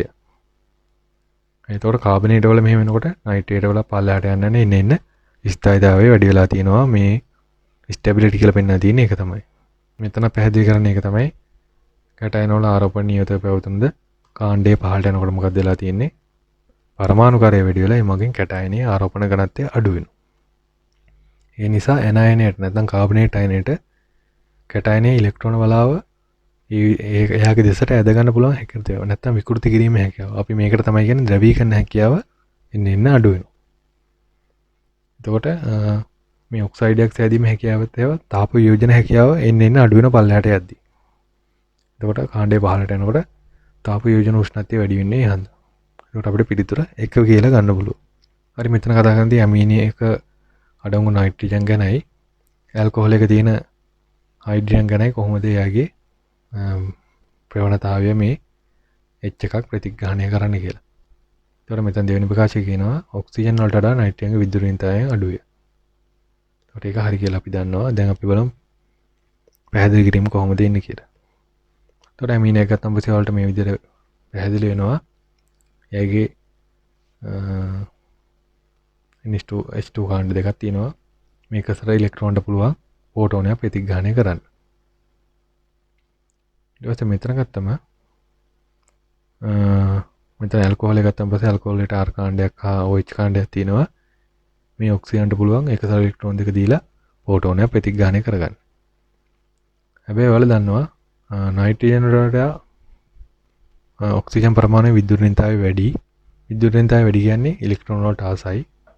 ඒ කියන්නේ යා ඉලෙක්ට්‍රෝන දායක කරන්න නම් යන්නේ නැහැ. එතකොට ඉලෙක්ට්‍රෝන දායක කිරීමේ හැකියාව මේ දෙන්නගෙන් ගත්තම පස්සේ තේරෙනවා නයිට්‍රජන්ගේ තමයි වැඩි. කියන්නේ යාගේ අපි කියනවා නයිට්‍රජන්ගේ ඉලෙක්ට්‍රෝන ගලක් දායක කිරීමේ හැකියාව නයිට්‍රජන්ට සාපේක්ෂව අඩුයි කියලා ඔක්සිජන්ගේ. එතකොට ඔක්සිජන් වලට වඩා නයිට්‍රජන්ගේ විද්‍යුත්තාවය අඩුයි. ඒ හන්දා මෙන්න මේ ආකාරයට මේ ප්‍රතික්‍රියාව ඒ කියන්නේ ඉහත ආකාරයට මෙන්න මේ ආකාරයට ඔක්සිජන් මත තියෙන එකසර ඉලෙක්ට්‍රෝන යුගල හයිඩ්‍රජන් පරමාණුවට නැත්නම් ප්‍රෝටෝනයට දායක කිරීමේ හැකියාව නයිට්‍රජන්ට සාපේක්ෂව අඩුයි. එහෙනම් අපිට පිළිතුර 4 කියලා තමයි ගන්න වෙන්නේ. හරි ඊළඟට අපිට කතා කරන්න තියෙන්නේ 43 වෙනි ප්‍රශ්නය ගැන. මෙතන කතා කරන්න තියෙන්නේ උත්ප්‍රේරක ගැන. එතකොට මේකේ පළවෙනි ප්‍රකාශයෙන් කියනවා උත්ප්‍රේරකයක් ඉදීමෙන් සමතුලිතතාවයේ ඇති ප්‍රතික්‍රියාවක් ඉදිරියට. එනම් සමතුලිත ලක්ෂ්‍ය දකුණට විස්ථාපනය කරන්න පුළුවන් කියලා. ඒ කියන්නේ උත්ප්‍රේරක වලට පුළුවන්ලු සමතුලිත ලක්ෂ්‍ය වෙනස් කරන්න. එවැනි එකෙන් කියනවා උත්ප්‍රේරක මගින් ඉදිරි ප්‍රතික්‍රියාව සඳහා පමණ අඩු සක්‍රීය ශක්තියක් ඇති කරයි කියලා. එතකොට මේ උත්ප්‍රේරකයක් යොදාගත්තම හා උත්ප්‍රේරකයක් යොදා නොගත්තම ප්‍රතික්‍රියකින් ඉඳලා පළබාටපත් වෙන ශක්ති සටහනක් තමයි වලට මේ පෙන්වලා තියෙන්නේ. එතකොට උත්ප්‍රේරකයක් යොදාගත්තොත් ඒකට අපි වැඩි ශක්තිය උත්ප්‍රේරකයක් නැති වෙලාවේදී අපිට වැඩි ශක්තියක් දෙන්න වෙනවා. උත්ප්‍රේරකයක් අඩු වෙලාවේදී මේකේ ශක්තිය අඩු මාර්ගයක් ඔස්සේ තමයි ප්‍රතික්‍රියාව සිදු වෙන්නේ. හරි මෙතන පැහැදිලි කරලා තියෙනවා ප්‍රතික්‍රියා කාණ්ඩාංගයට ඉදිරිව ශක්තියත් එක්ක මේ උත්ප්‍රේරක වල බලපෑම කොහොමද කියලා. මෙතන දම් පාටින් පෙන්නලා තියෙන උත්ප්‍රේරකයක් නැති අවස්ථාවේදී මේ අතරමැදි ඵලය හදන්න කොච්චර ශක්තියක් ඕනද කියලා. කොළ පාටින් පෙන්නලා තියෙන උත්ප්‍රේරකයක් ඇතුව. ඒක උත්ප්‍රේරකයක් ඇතුවන පස්සේ ප්‍රතික්‍රියාවේ ශක්තිය අඩු කරනවා. ඒ හන්දා ප්‍රතික්‍රියාව අඩු ශක්තිය තියෙන මාර්ගයක් ඔස්සේ ප්‍රතික්‍රියාව සිදු කළා ඵල බවටපත් වෙන්න පුළුවන්. උත්ප්‍රේරකයක් නැති අවස්ථාවේදී ප්‍රතික්‍රියාව සාමාන්‍ය විදිහට පවතින්නේ. ඒ කියන්නේ වැඩි ශක්තියක් දෙන්න වෙනවා. මෙන්න මේ කියන අතරමැදි ඵලය හදන්න. ඒකට ඔයාලා දන්න දෙයක් තමයි උත්ප්‍රේරක මගින් සමතුලිතතාව ලක්ෂ්‍ය වෙනසක් කරන්නේ. සමතුලිතතාවයේ ඇතිවීමට ගතවන කාලය තමයි අඩු කරන්නේ. එතකොට උත්ප්‍රේරක මගින් ඉදිරි ප්‍රතික්‍රියාව හා පසු ප්‍රතික්‍රියාව දෙකේම සක්‍රීය ශක්තිය අඩු කරනවා. ඒකට අපි දෙවෙනි ප්‍රකාශය වැරදි කියලා තමයි ගන්න වෙන්නේ. ඒක උත්ප්‍රේරක ප්‍රතික්‍රියාව අවසානයේදී ඒ විදිහටම ලැබෙනවා. නැසීමක් සිදුවන්නේ නැහැ. උත්ප්‍රේරක සක්‍රීය ශක්තිය අඩු කිරීම තමයි සිදු කරන්නේ ප්‍රතික්‍රියාවේ. එතකොට මේ වර්ධි පිළිතුර අපිට 5 කියලා තමයි ගන්න වෙන්නේ. හරි මෙතන පැහැදිලි කරන්නේ කාබනේට් හා සල්ෆයිඩ් අයන වලට සමාන ව්‍යුහයන් හැද කියලා පළවෙනි ප්‍රකාශය දීලා තියෙනවා. ඊට දෙවෙනි එකෙන් කියන අපිට දෙකේම මධ්‍ය පරමාණු එකසර ඉලෙක්ට්‍රෝන යුගල් ඇත කියලා. අපි බලමු ඒක කොහොමද තියෙන්නේ කියලා. එතකොට මේ විදිහට තමයි කාබනේට් අයනය හා සල්ෆයිඩ් අයනයේ ව්‍යුහය තියෙන්නේ. එතකොට ලුයිස් ව්‍යුහය යන්තම් පස්සේ වලට තේරෙනවා කාබනේට් අයනයේ තලීය යුති කෝණාකාර ව්‍යුහයක් තියෙන්නේ. මෙයාගේ අපේ එතකොට සල්ෆයිඩ්ගේ තියෙන්නේ පිරමිඩීය ව්‍යුහයක්. ඒකට හේතුව මෙතන එකතර ඉලෙක්ට්‍රෝන ගලක් තියෙනවා බන්ධන ඉලෙක්ට්‍රෝන 3ක් තියෙනවා. මෙයාගේ බන්ධන ඉලෙක්ට්‍රෝන 3යි තියෙන්නේ. ඒ හන්ද මෙයා තලීය යුති කෝණාකාර ව්‍යුහයුක්ත වෙනවා. මෙයාගේ බන්ධන ඉලෙක්ට්‍රෝන 3ක් තියෙනවා. එකසර ඉලෙක්ට්‍රෝන තියෙන හන්ද මෙයා පිරමිඩීය තත්ත්වයටපත් වෙනවා. ඒක පිටුර 5 කියලා තමයි ගන්න වෙන්නේ.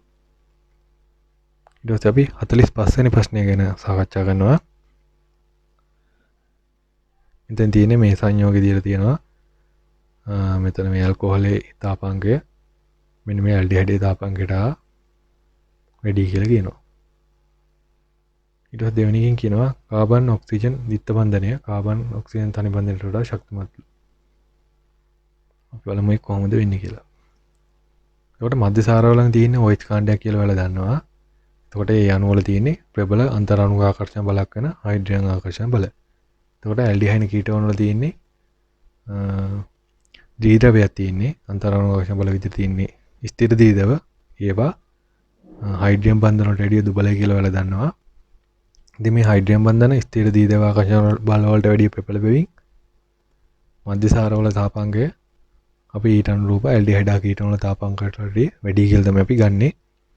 ඒකට හේතුව මධ්‍ය සාරවල ඇති වෙන මේ ප්‍රබල හයිඩ්‍රජන් බන්ධන අතිශය ශක්තිමත් බවක් පෙන්වනවා මේ ද්විද්‍රව ආකර්ෂණ බල හෝ ලන්ඩන් ආකර්ෂණ බල එක්ක සැලකුවම පස්සේ.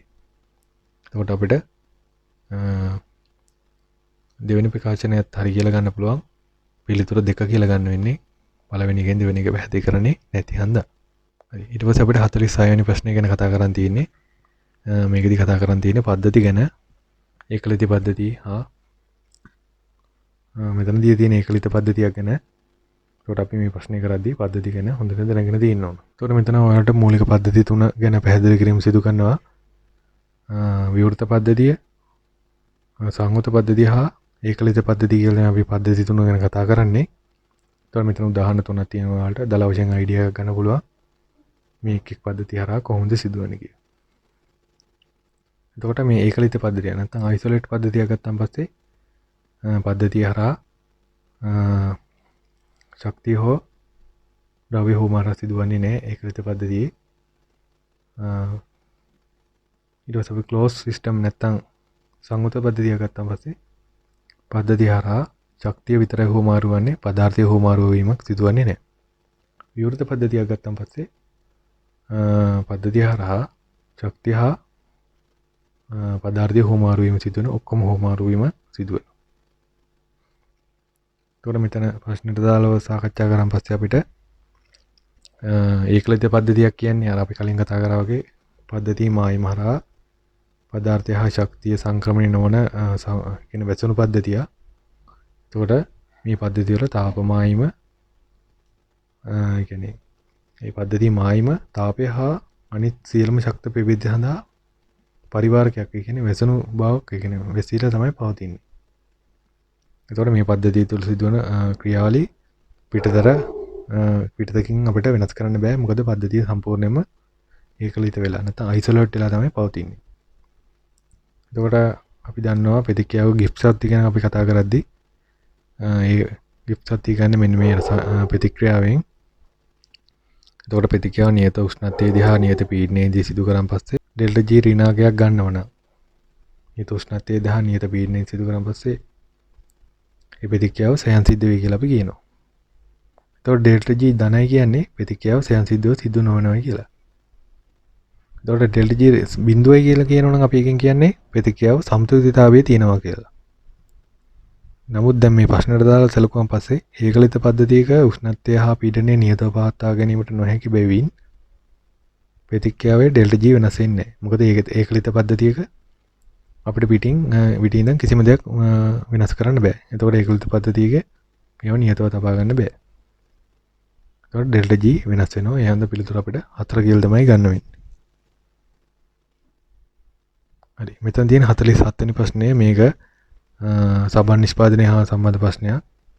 ඒකට පළවෙනි එකේ කියනවා තෙල් හා මේද සමග සෝඩියම් හයිඩ්‍රොක්සයිඩ් හෝ පොටෑසියම් හයිඩ්‍රොක්සයිඩ් ප්‍රතික්‍රියාවෙන් මේ දම්ලා හැදෙනවලු. ඒ වගේලු සබන් තියෙනවලු. දෙවෙනි එක කියනවා සෝඩියම් හයිඩ්‍රොක්සයිඩ් හෝ පොටෑසියම් හයිඩ්‍රොක්සයිඩ් සමග ස්ටරයක් ප්‍රතික්‍රියාව ගැනීමෙන් කාබොක්සිලික් අම්ලයේ සෝඩියම් හෝ පොටෑසියම් ලබන හා මධ්‍යසාරය ලැබේ කියලා. ඒකට මෙතන වලට තියෙනවා සබන් නිෂ්පාදනයට අදාළ ප්‍රතික්‍රියාව පෙන්වලා තියෙනවා. අපි මෙතන යොදාගන්නේ ග්ලිසරෝල් එස්ටරයක් යොදාගෙන තියෙනවා මේකෙදි නම්. ඊට පස්සේ මේ සෝඩියම් හයිඩ්‍රොක්සයිඩ් එක ප්‍රතික්‍රියා කරවලා තියෙනවා. එතකොට මෙතන OH කාණ්ඩ තුනක් සහිත ඇල්කොහොලයක් හම්බ වෙනවා. අපි ඒකට තමයි ග්ලිසරෝල් කියලා කියන්නේ. එතකොට දීර්ඝදාම කාබොක්සිලික් අම්ලවල සෝඩියම් ලවණ හම්බ වෙන මේ විදියට. එතකොට ඒවට තමයි අපි මේ සබන් කියලා කියන්නේ. එතකොට මෙතන කියනවායි තෙල් හා මේදේ සෝඩියම් හයිඩ්‍රොක්සයිඩ් හෝ පොටෑසියම් හයිඩ්‍රොක්සයිඩ් සමග සෙල්සියස් අංශ 85 පමණ රත් කරන් පස්සේ තමයි අපි සබන් නිපදවා ගැනීම සිදු කරන්නේ. මෙහිදී තෙල් හෝ මේදේ අඩංගු ග්ලිසරෝල් එස්ටරය ජල විච්ඡේදනය කළා තමයි මේ කාබනික් අම්ලවල සෝඩියම් හෝ පොටෑසියම් ලබන අපි ලබා ගන්නෙ. එතකොට පොටෑසියම් හයිඩ්‍රොක්සයිඩ් ලබා ගත්තන් පස්සේ ලදරු සබන් නිෂ්පාදනය කරන්න පුළුවන්. සෝඩියම් හයිඩ්‍රොක්සයිඩ් යොදා ගත්තන් පස්සේ අපිට වැඩි හිටියන්ට අදාළ සබන් නිෂ්පාදනය කරගන්න පුළුවන්. මේ ඇදෙන ග්ලිසරෝල් කියන්නේ OH කාණ්ඩ තුන සහිත මධ්‍යසාරය. හරි අපිට දැන් 48 වෙනි ප්‍රශ්නය ගැන කතා කරන් තින්නේ. මෙතන දී තියෙනවා ෆීනෝල් සමග සෝඩියම් හයිඩ්‍රොක්සයිඩ් සමග ප්‍රතික්‍රියාවෙන් මේ කියන බ්‍රෝමෝපෙන්සීන් පහසුවෙන් ප්‍රතික්‍රියා කරන්නේ නැහැ කියලා. දෙවෙනි එකේ කියනවා ෆීනයිල් කාබෝකැටයන ස්ථායී වේ කියලා. අපි බලමු ඒක කොහොමද පැහැදිලි කරගන්නේ කියලා. ඊට පස්සේ මේ බෙන්සීන් බ්‍රෝමයිඩ් නැත්තම් බ්‍රෝමෝ බෙන්සීන් වල ව්‍යුහය තමයි මේ වලට දීලා තියෙන්නේ. BR කාණ්ඩය කියන වික්‍රියකාරී කාණ්ඩය. එයාගේ තියෙන එක සැරේ ඉලෙක්ට්‍රෝන ඊට පස්සේ බෙන්සීන් වලට දායක කළා. ඒක මේ විදිහට සම්ප්‍රයුක්ත ව්‍යුහ රාශියක් පෙන්වනවා. ඒක ඔයාලත් දන්න දෙයක්. මෙතන ඔයාලට පැහැදිලි කරලා තියෙන එක තමයි. එතකොට මෙතන ඔයාලට පැහැදිලි වෙනවා මේ BR එකේ තියෙන එකතර ඉලෙක්ට්‍රෝන දෙක දායක කරන් පස්සේ මෙතන ආංශික දිත්ත බන්ධන ස්වභාවයක් හම්බ වෙනවා මේ BRට. ඒ හන්දා සාමාන්‍ය ඇල්කේන එක හා BR අතර තියෙන බන්ධනයට අදා මේ බන්ධනය ප්‍රබලයි කියලා සලකනවා අපි. මෙන්න මේ ආංශික දිත්ත බන්ධන ලක්ෂණ හම්බ වීම හන්දා. එතකොට ඊළඟ ප්‍රකාශයෙන් අපිට කියන්නේ මොකද්ද? මේ බ්‍රෝමෝබෙන්සීන් ඇතුළු ඇරෝමැටික් හෙලයිඩ් වල නියුක්ලියෝෆිලික් ආදේශ ප්‍රතික්‍රියා සිදු නොවේ. එතකොට ඒ මොකද්ද සිදුවන්නේ? හැමෙලෙම ඉලෙක්ට්‍රෝෆයිල් එකක් තමයි වෙල ගහන්නේ. එතකොට ඉලෙක්ට්‍රෝෆිලික ආදේශ ප්‍රතික්‍රියා තමයි සිදුවන්නේ. එතකොට ඔයාලට මෙතන පෙන්නලා තියෙනවා ෆීනයිල් කාබෝකටයනය. එතකොට ෆීනයිල් කාබෝකටයනය කියන්නේ මේ කාබන් 6ක් හා H5ක් තියෙන අයනයට තමයි මේ කියන්නේ. එතකොට ඔයාලා හොඳට බලමු පස්සේ ඔයාලට තේරෙනවා මෙතන මේ ධනාරෝපණයක් තියෙන කාබන් පරමාණු සැලකුවාම එතකොට ඒකේ බන්ධන තුනක් තමයි තියෙන්නේ. එතකොට මේ ධනාරෝපණයේ සහිත කාබන් පරමාණුවේ සංයුක්ත ඉලෙක්ට්‍රෝන ගාන වලට 6 කියලා තේරෙනවා. එතකොට සම්පූර්ණ වූ සාධන අවශ්‍ය නම් මේ පයි බන්ධන යුගල ලබාගෙන මාරුවෙන් මාරුවට අරගෙන යෑමක් තමයි සිදු කරන්න ඕන. එතකොට මේ විදිහට එයාගේ තියෙන බන්ධන නැත්තම් පයි බන්ධන කඩලි වෙලා මේ කාබන් පරමාණුට ලබා දීලා මේ විදිහට ධනාරෝපණය විස්ථානගත කිරීමක් සිදු කරනවා. එතකොට පයි බන්ධනය කඩ තමයි මේ විදිහට මාරු කිරීම සිදු කරන්නේ. එතකොට මේ ඉලෙක්ට්‍රෝන යුගල ලබා ගත්තන් පස්සේ මෙතන ධනාරෝපණය විස්ථානගත වීමක් සිදු වෙලා තියෙන මේ බෙන්සීන් වලය පුරාවට. එතකොට මේක සංයුග්ම ආරක්ෂා වීමක් කියලා අපි හඳුන්වන්නේ. එතකොට මෙතන වෙනත් පයි බන්ධනයක් නැති හන්ද මේකට මාරු වෙන්න ඇරෝමැටික් වලේ අස්ථායීතාවය පෙන්වන්න කියලා වලට තේරෙනවා. එතකොට ඔයාලට මේකෙන් පැහැදිලි වෙන්නේ මොකද්ද? මේ ෆීනොයිල් කාබෝකටයනය අස්ථායී එකක් කියලා. එතකොට අපිට උත්තරේ 3 කියලා ගන්න පුළුවන්. හරි. මෙතන කතා කරන් තියෙන 49 වෙනි ප්‍රශ්නය ගැන දුබල අම්ලයක ජලීය ද්‍රාවණය තනුක කරන විට මොකද කියලා තියෙන්නේ? දුබල අම්ලයක ජලීය ද්‍රාවණය තනුක කරන විට විඝටනය වූ අම්ල අණු වල භාගය හා මාධ්‍යයේ පවතින pH එකය යන දෙකම වැඩි වේ කියලා කියනවා. දෙවෙනි ප්‍රකාශය තියෙන මොකද? දුබල අම්ල අණු වල විඝටන සිදුවන්නේ අම්ල විඝටන නියතය Ka නියතව පවතින පරිදි කියලා කියනවා. ඊට පස්සේ දුබල අම්ලයක විඝටන සම්බන්ධයෙන් අපිට කතා කරනකොට අනිවාර්යයෙන්ම වැදගත් වෙන ප්‍රකාශනය තමයි ඔස්වල්ගේ තනුකරණ නියමය. ඒක Ka = Cl වර්ග කියලා අපි ගන්නවා. එතකොට මෙතන Ka කියලා ප්‍රකාශ කරන්නේ මොකද්ද? දුබල අම්ලයේ විඝටන නීතියයි. ඇල්ෆා කියන්නේ විඝටන සංගුණකය. එතකොට මේක උෂ්ණත්වය මත පවතක් රඳා පවතින සමීකරණයක්. ඒ කියන්නේ Ka කියන්නේ උෂ්ණත්වය මත පවතක් රඳා පවතින සාධකයක්.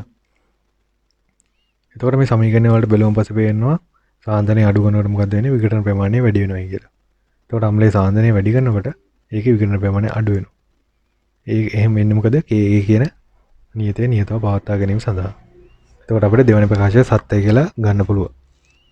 එතකොට ප්‍රබල අම්ලයක් සැලකුවාන් පස්සේ ප්‍රබල අම්ලයක ජලීය ද්‍රාවණය තනුක කරන විට එහි සාන්ද්‍රණය මොකද්ද? අඩු වෙන බැවින් විඝටන ප්‍රමාණය නැත්තම් විඝටන අම්ලවල අණු ප්‍රමාණය මේ සමීකරණයට අනුව අනිවාර්යෙන් වැඩි වෙන්න ඕන. ඒ කියන්නේ සාන්ද්‍රණය එතන වලට පැහැදිලි වෙනවා සාන්ද්‍රණය ද්‍රාවණය තනුක කරනවා කියන්නේ සාන්ද්‍රණය අඩු කරනවා කියන එක.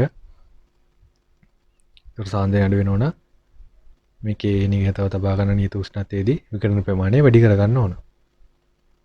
එතකොට අම්ල සාන්ද්‍රණය අඩු වෙනකොට ද්‍රාවණයට ලැබෙන එච් අයන සාන්ද්‍රණය අඩු වෙනවා. එච් අයන සාන්ද්‍රණය අඩු වෙනවා කියන්නේ pH එකේ වැඩි වෙනවා. එතකොට පළවෙනි ප්‍රකාශය සත්‍ය වේ පිළිතුර 1 කියලා අපිට ගන්න පුළුවන්. හරි අපි දැන් අවසාන ප්‍රශ්නය ගැන කතා කරන්න යන්නේ. මෙතෙන්දී අපිට කතා කරන්න තියෙන්නේ පළවෙනි ප්‍රකාශයෙන් කියලා තියෙනවා සූර්යාලෝකයේ ඇති විට හරිත ශාක තුළ කාබන් ඩයොක්සයිඩ් තීර වීම සිදු වෙනවා කියලා. දෙවෙනි ප්‍රකාශයෙන් කියනවා වායු ගොලයේ කාබන් ඩයොක්සයිඩ් මට්ටම ඉහළ යෑම හරිත ශාක මගින් පාලනය කළ නොහැක. එතකොට මේක ජීව විද්‍යාව සම්බන්ධ සමිති ප්‍රශ්නයක්. ඒ වුණත් ඔයාලා මේවා අධ්‍යයනය කරලා තියෙන්න ඕන. මෙතන ඔයාලට පෙන්නලා තියෙනවා මේ හරිත ශාකවල ක්ලෝරොෆිල් අඩංගු වෙනවා. ඒ වගේම තමයි මේ ප්‍රභා සංශ්ලේෂණ ක්‍රියාවලියට දායක වෙන්නේ. කාබන් ඩයොක්සයිඩ් පූටිකාව ඔස්සේ පත්‍ර වලට ලබාගෙන ෆොටෝසින්තසිස් නැත්නම් ප්‍රභා සංශ්ලේෂණ ක්‍රියාවලිය සිදු වෙනවා. එතකොට සූර්යාලෝකයේ ඇති විට හරිත ශාක තුළ කාබන් ඩයොක්සයිඩ් තීව්‍ර වීම කියන එක අපිට සත්‍යය කියලා ගන්න පුළුවන්. එතකොට මෙතන වලට දීලා තියෙනවා ප්‍රභා සංශ්ලේෂණයේ මොනවද වෙන්නේ කියලා. එතකොට ශාක මුල් මගෙන් ලබා ගන්නවා ජලය. ඊට කාබන් ඩයොක්සයිඩ් ලබා ගන්න පාත්‍ර වලට සූර්යාලෝකයේ ශක්තිය භාවිතා කරලා කාබනික ආහාර O2 නැත්නම් ශ්වසන වායු නිපදවීම සිදු කරනවා. මේකෙන් තමයි ශාකයේ වර්ධනය වීම සිදුවන්නේ. එතකොට සූර්යාලෝකයේ තියෙන වෙලාවට මොකක්ද වෙන්නේ? ප්‍රභා සංශ්ලේෂණ ක්‍රියාවලිය සිදු වෙනවා. එතකොට වායුගෝලයේ තියෙන කාබන් ඩයොක්සයිඩ් වායුව ලබා ගන්නවා. ඒක ශාකයේ තුළදී ග්ලූකෝස් නිෂ්පාදනය නැත්නම් ප්‍රාථමික ආහාර නිෂ්පාදනය කිරීමේ ක්‍රියාවලියට භාවිතා කරනවා. එතකොට මේ වායුගෝලයේ තියෙන කාබන් ඩයොක්සයිඩ් කෙලින්මයි කියන්නේ ශාක වලට භාවිතා කරන්න බැරි හන්ද තමයි මේ කාබන් ඩයොක්සයිඩ් මේ වගේ කාබනික සංයෝග බවට නැත්නම් පිෂ්ඨය නැත්නම් ග්ලූකෝස් බවට පරිවර්තනය කරලා තමයි මේ ශාක කාබන් ලබා ගැනීම සිදු කරන්නේ. එතකොට අපිට දෙවෙනි ප්‍රකාශය වැරදි කියලා තමයි ගන්න වෙන්නේ. මොකද ශාක ප්‍රභා සංශ්ලේෂණය සඳහා කාබන් ලබා ගන්නවා. එතකොට ඒ මගින් කාබන් ඩයොක්සයිඩ් ප්‍රමාණය පාලනය කරගන්න පුළුවන්. හරි අපි මේ විදිහෙන් කතා කරේ 2018 යන පේපරේ දෙවෙනි පාර්ට් එක නැත්නම් අවසාන MCQ 25. අපි කලින් වීඩියෝ එකේ කතා කරා මුල් MCQ 25.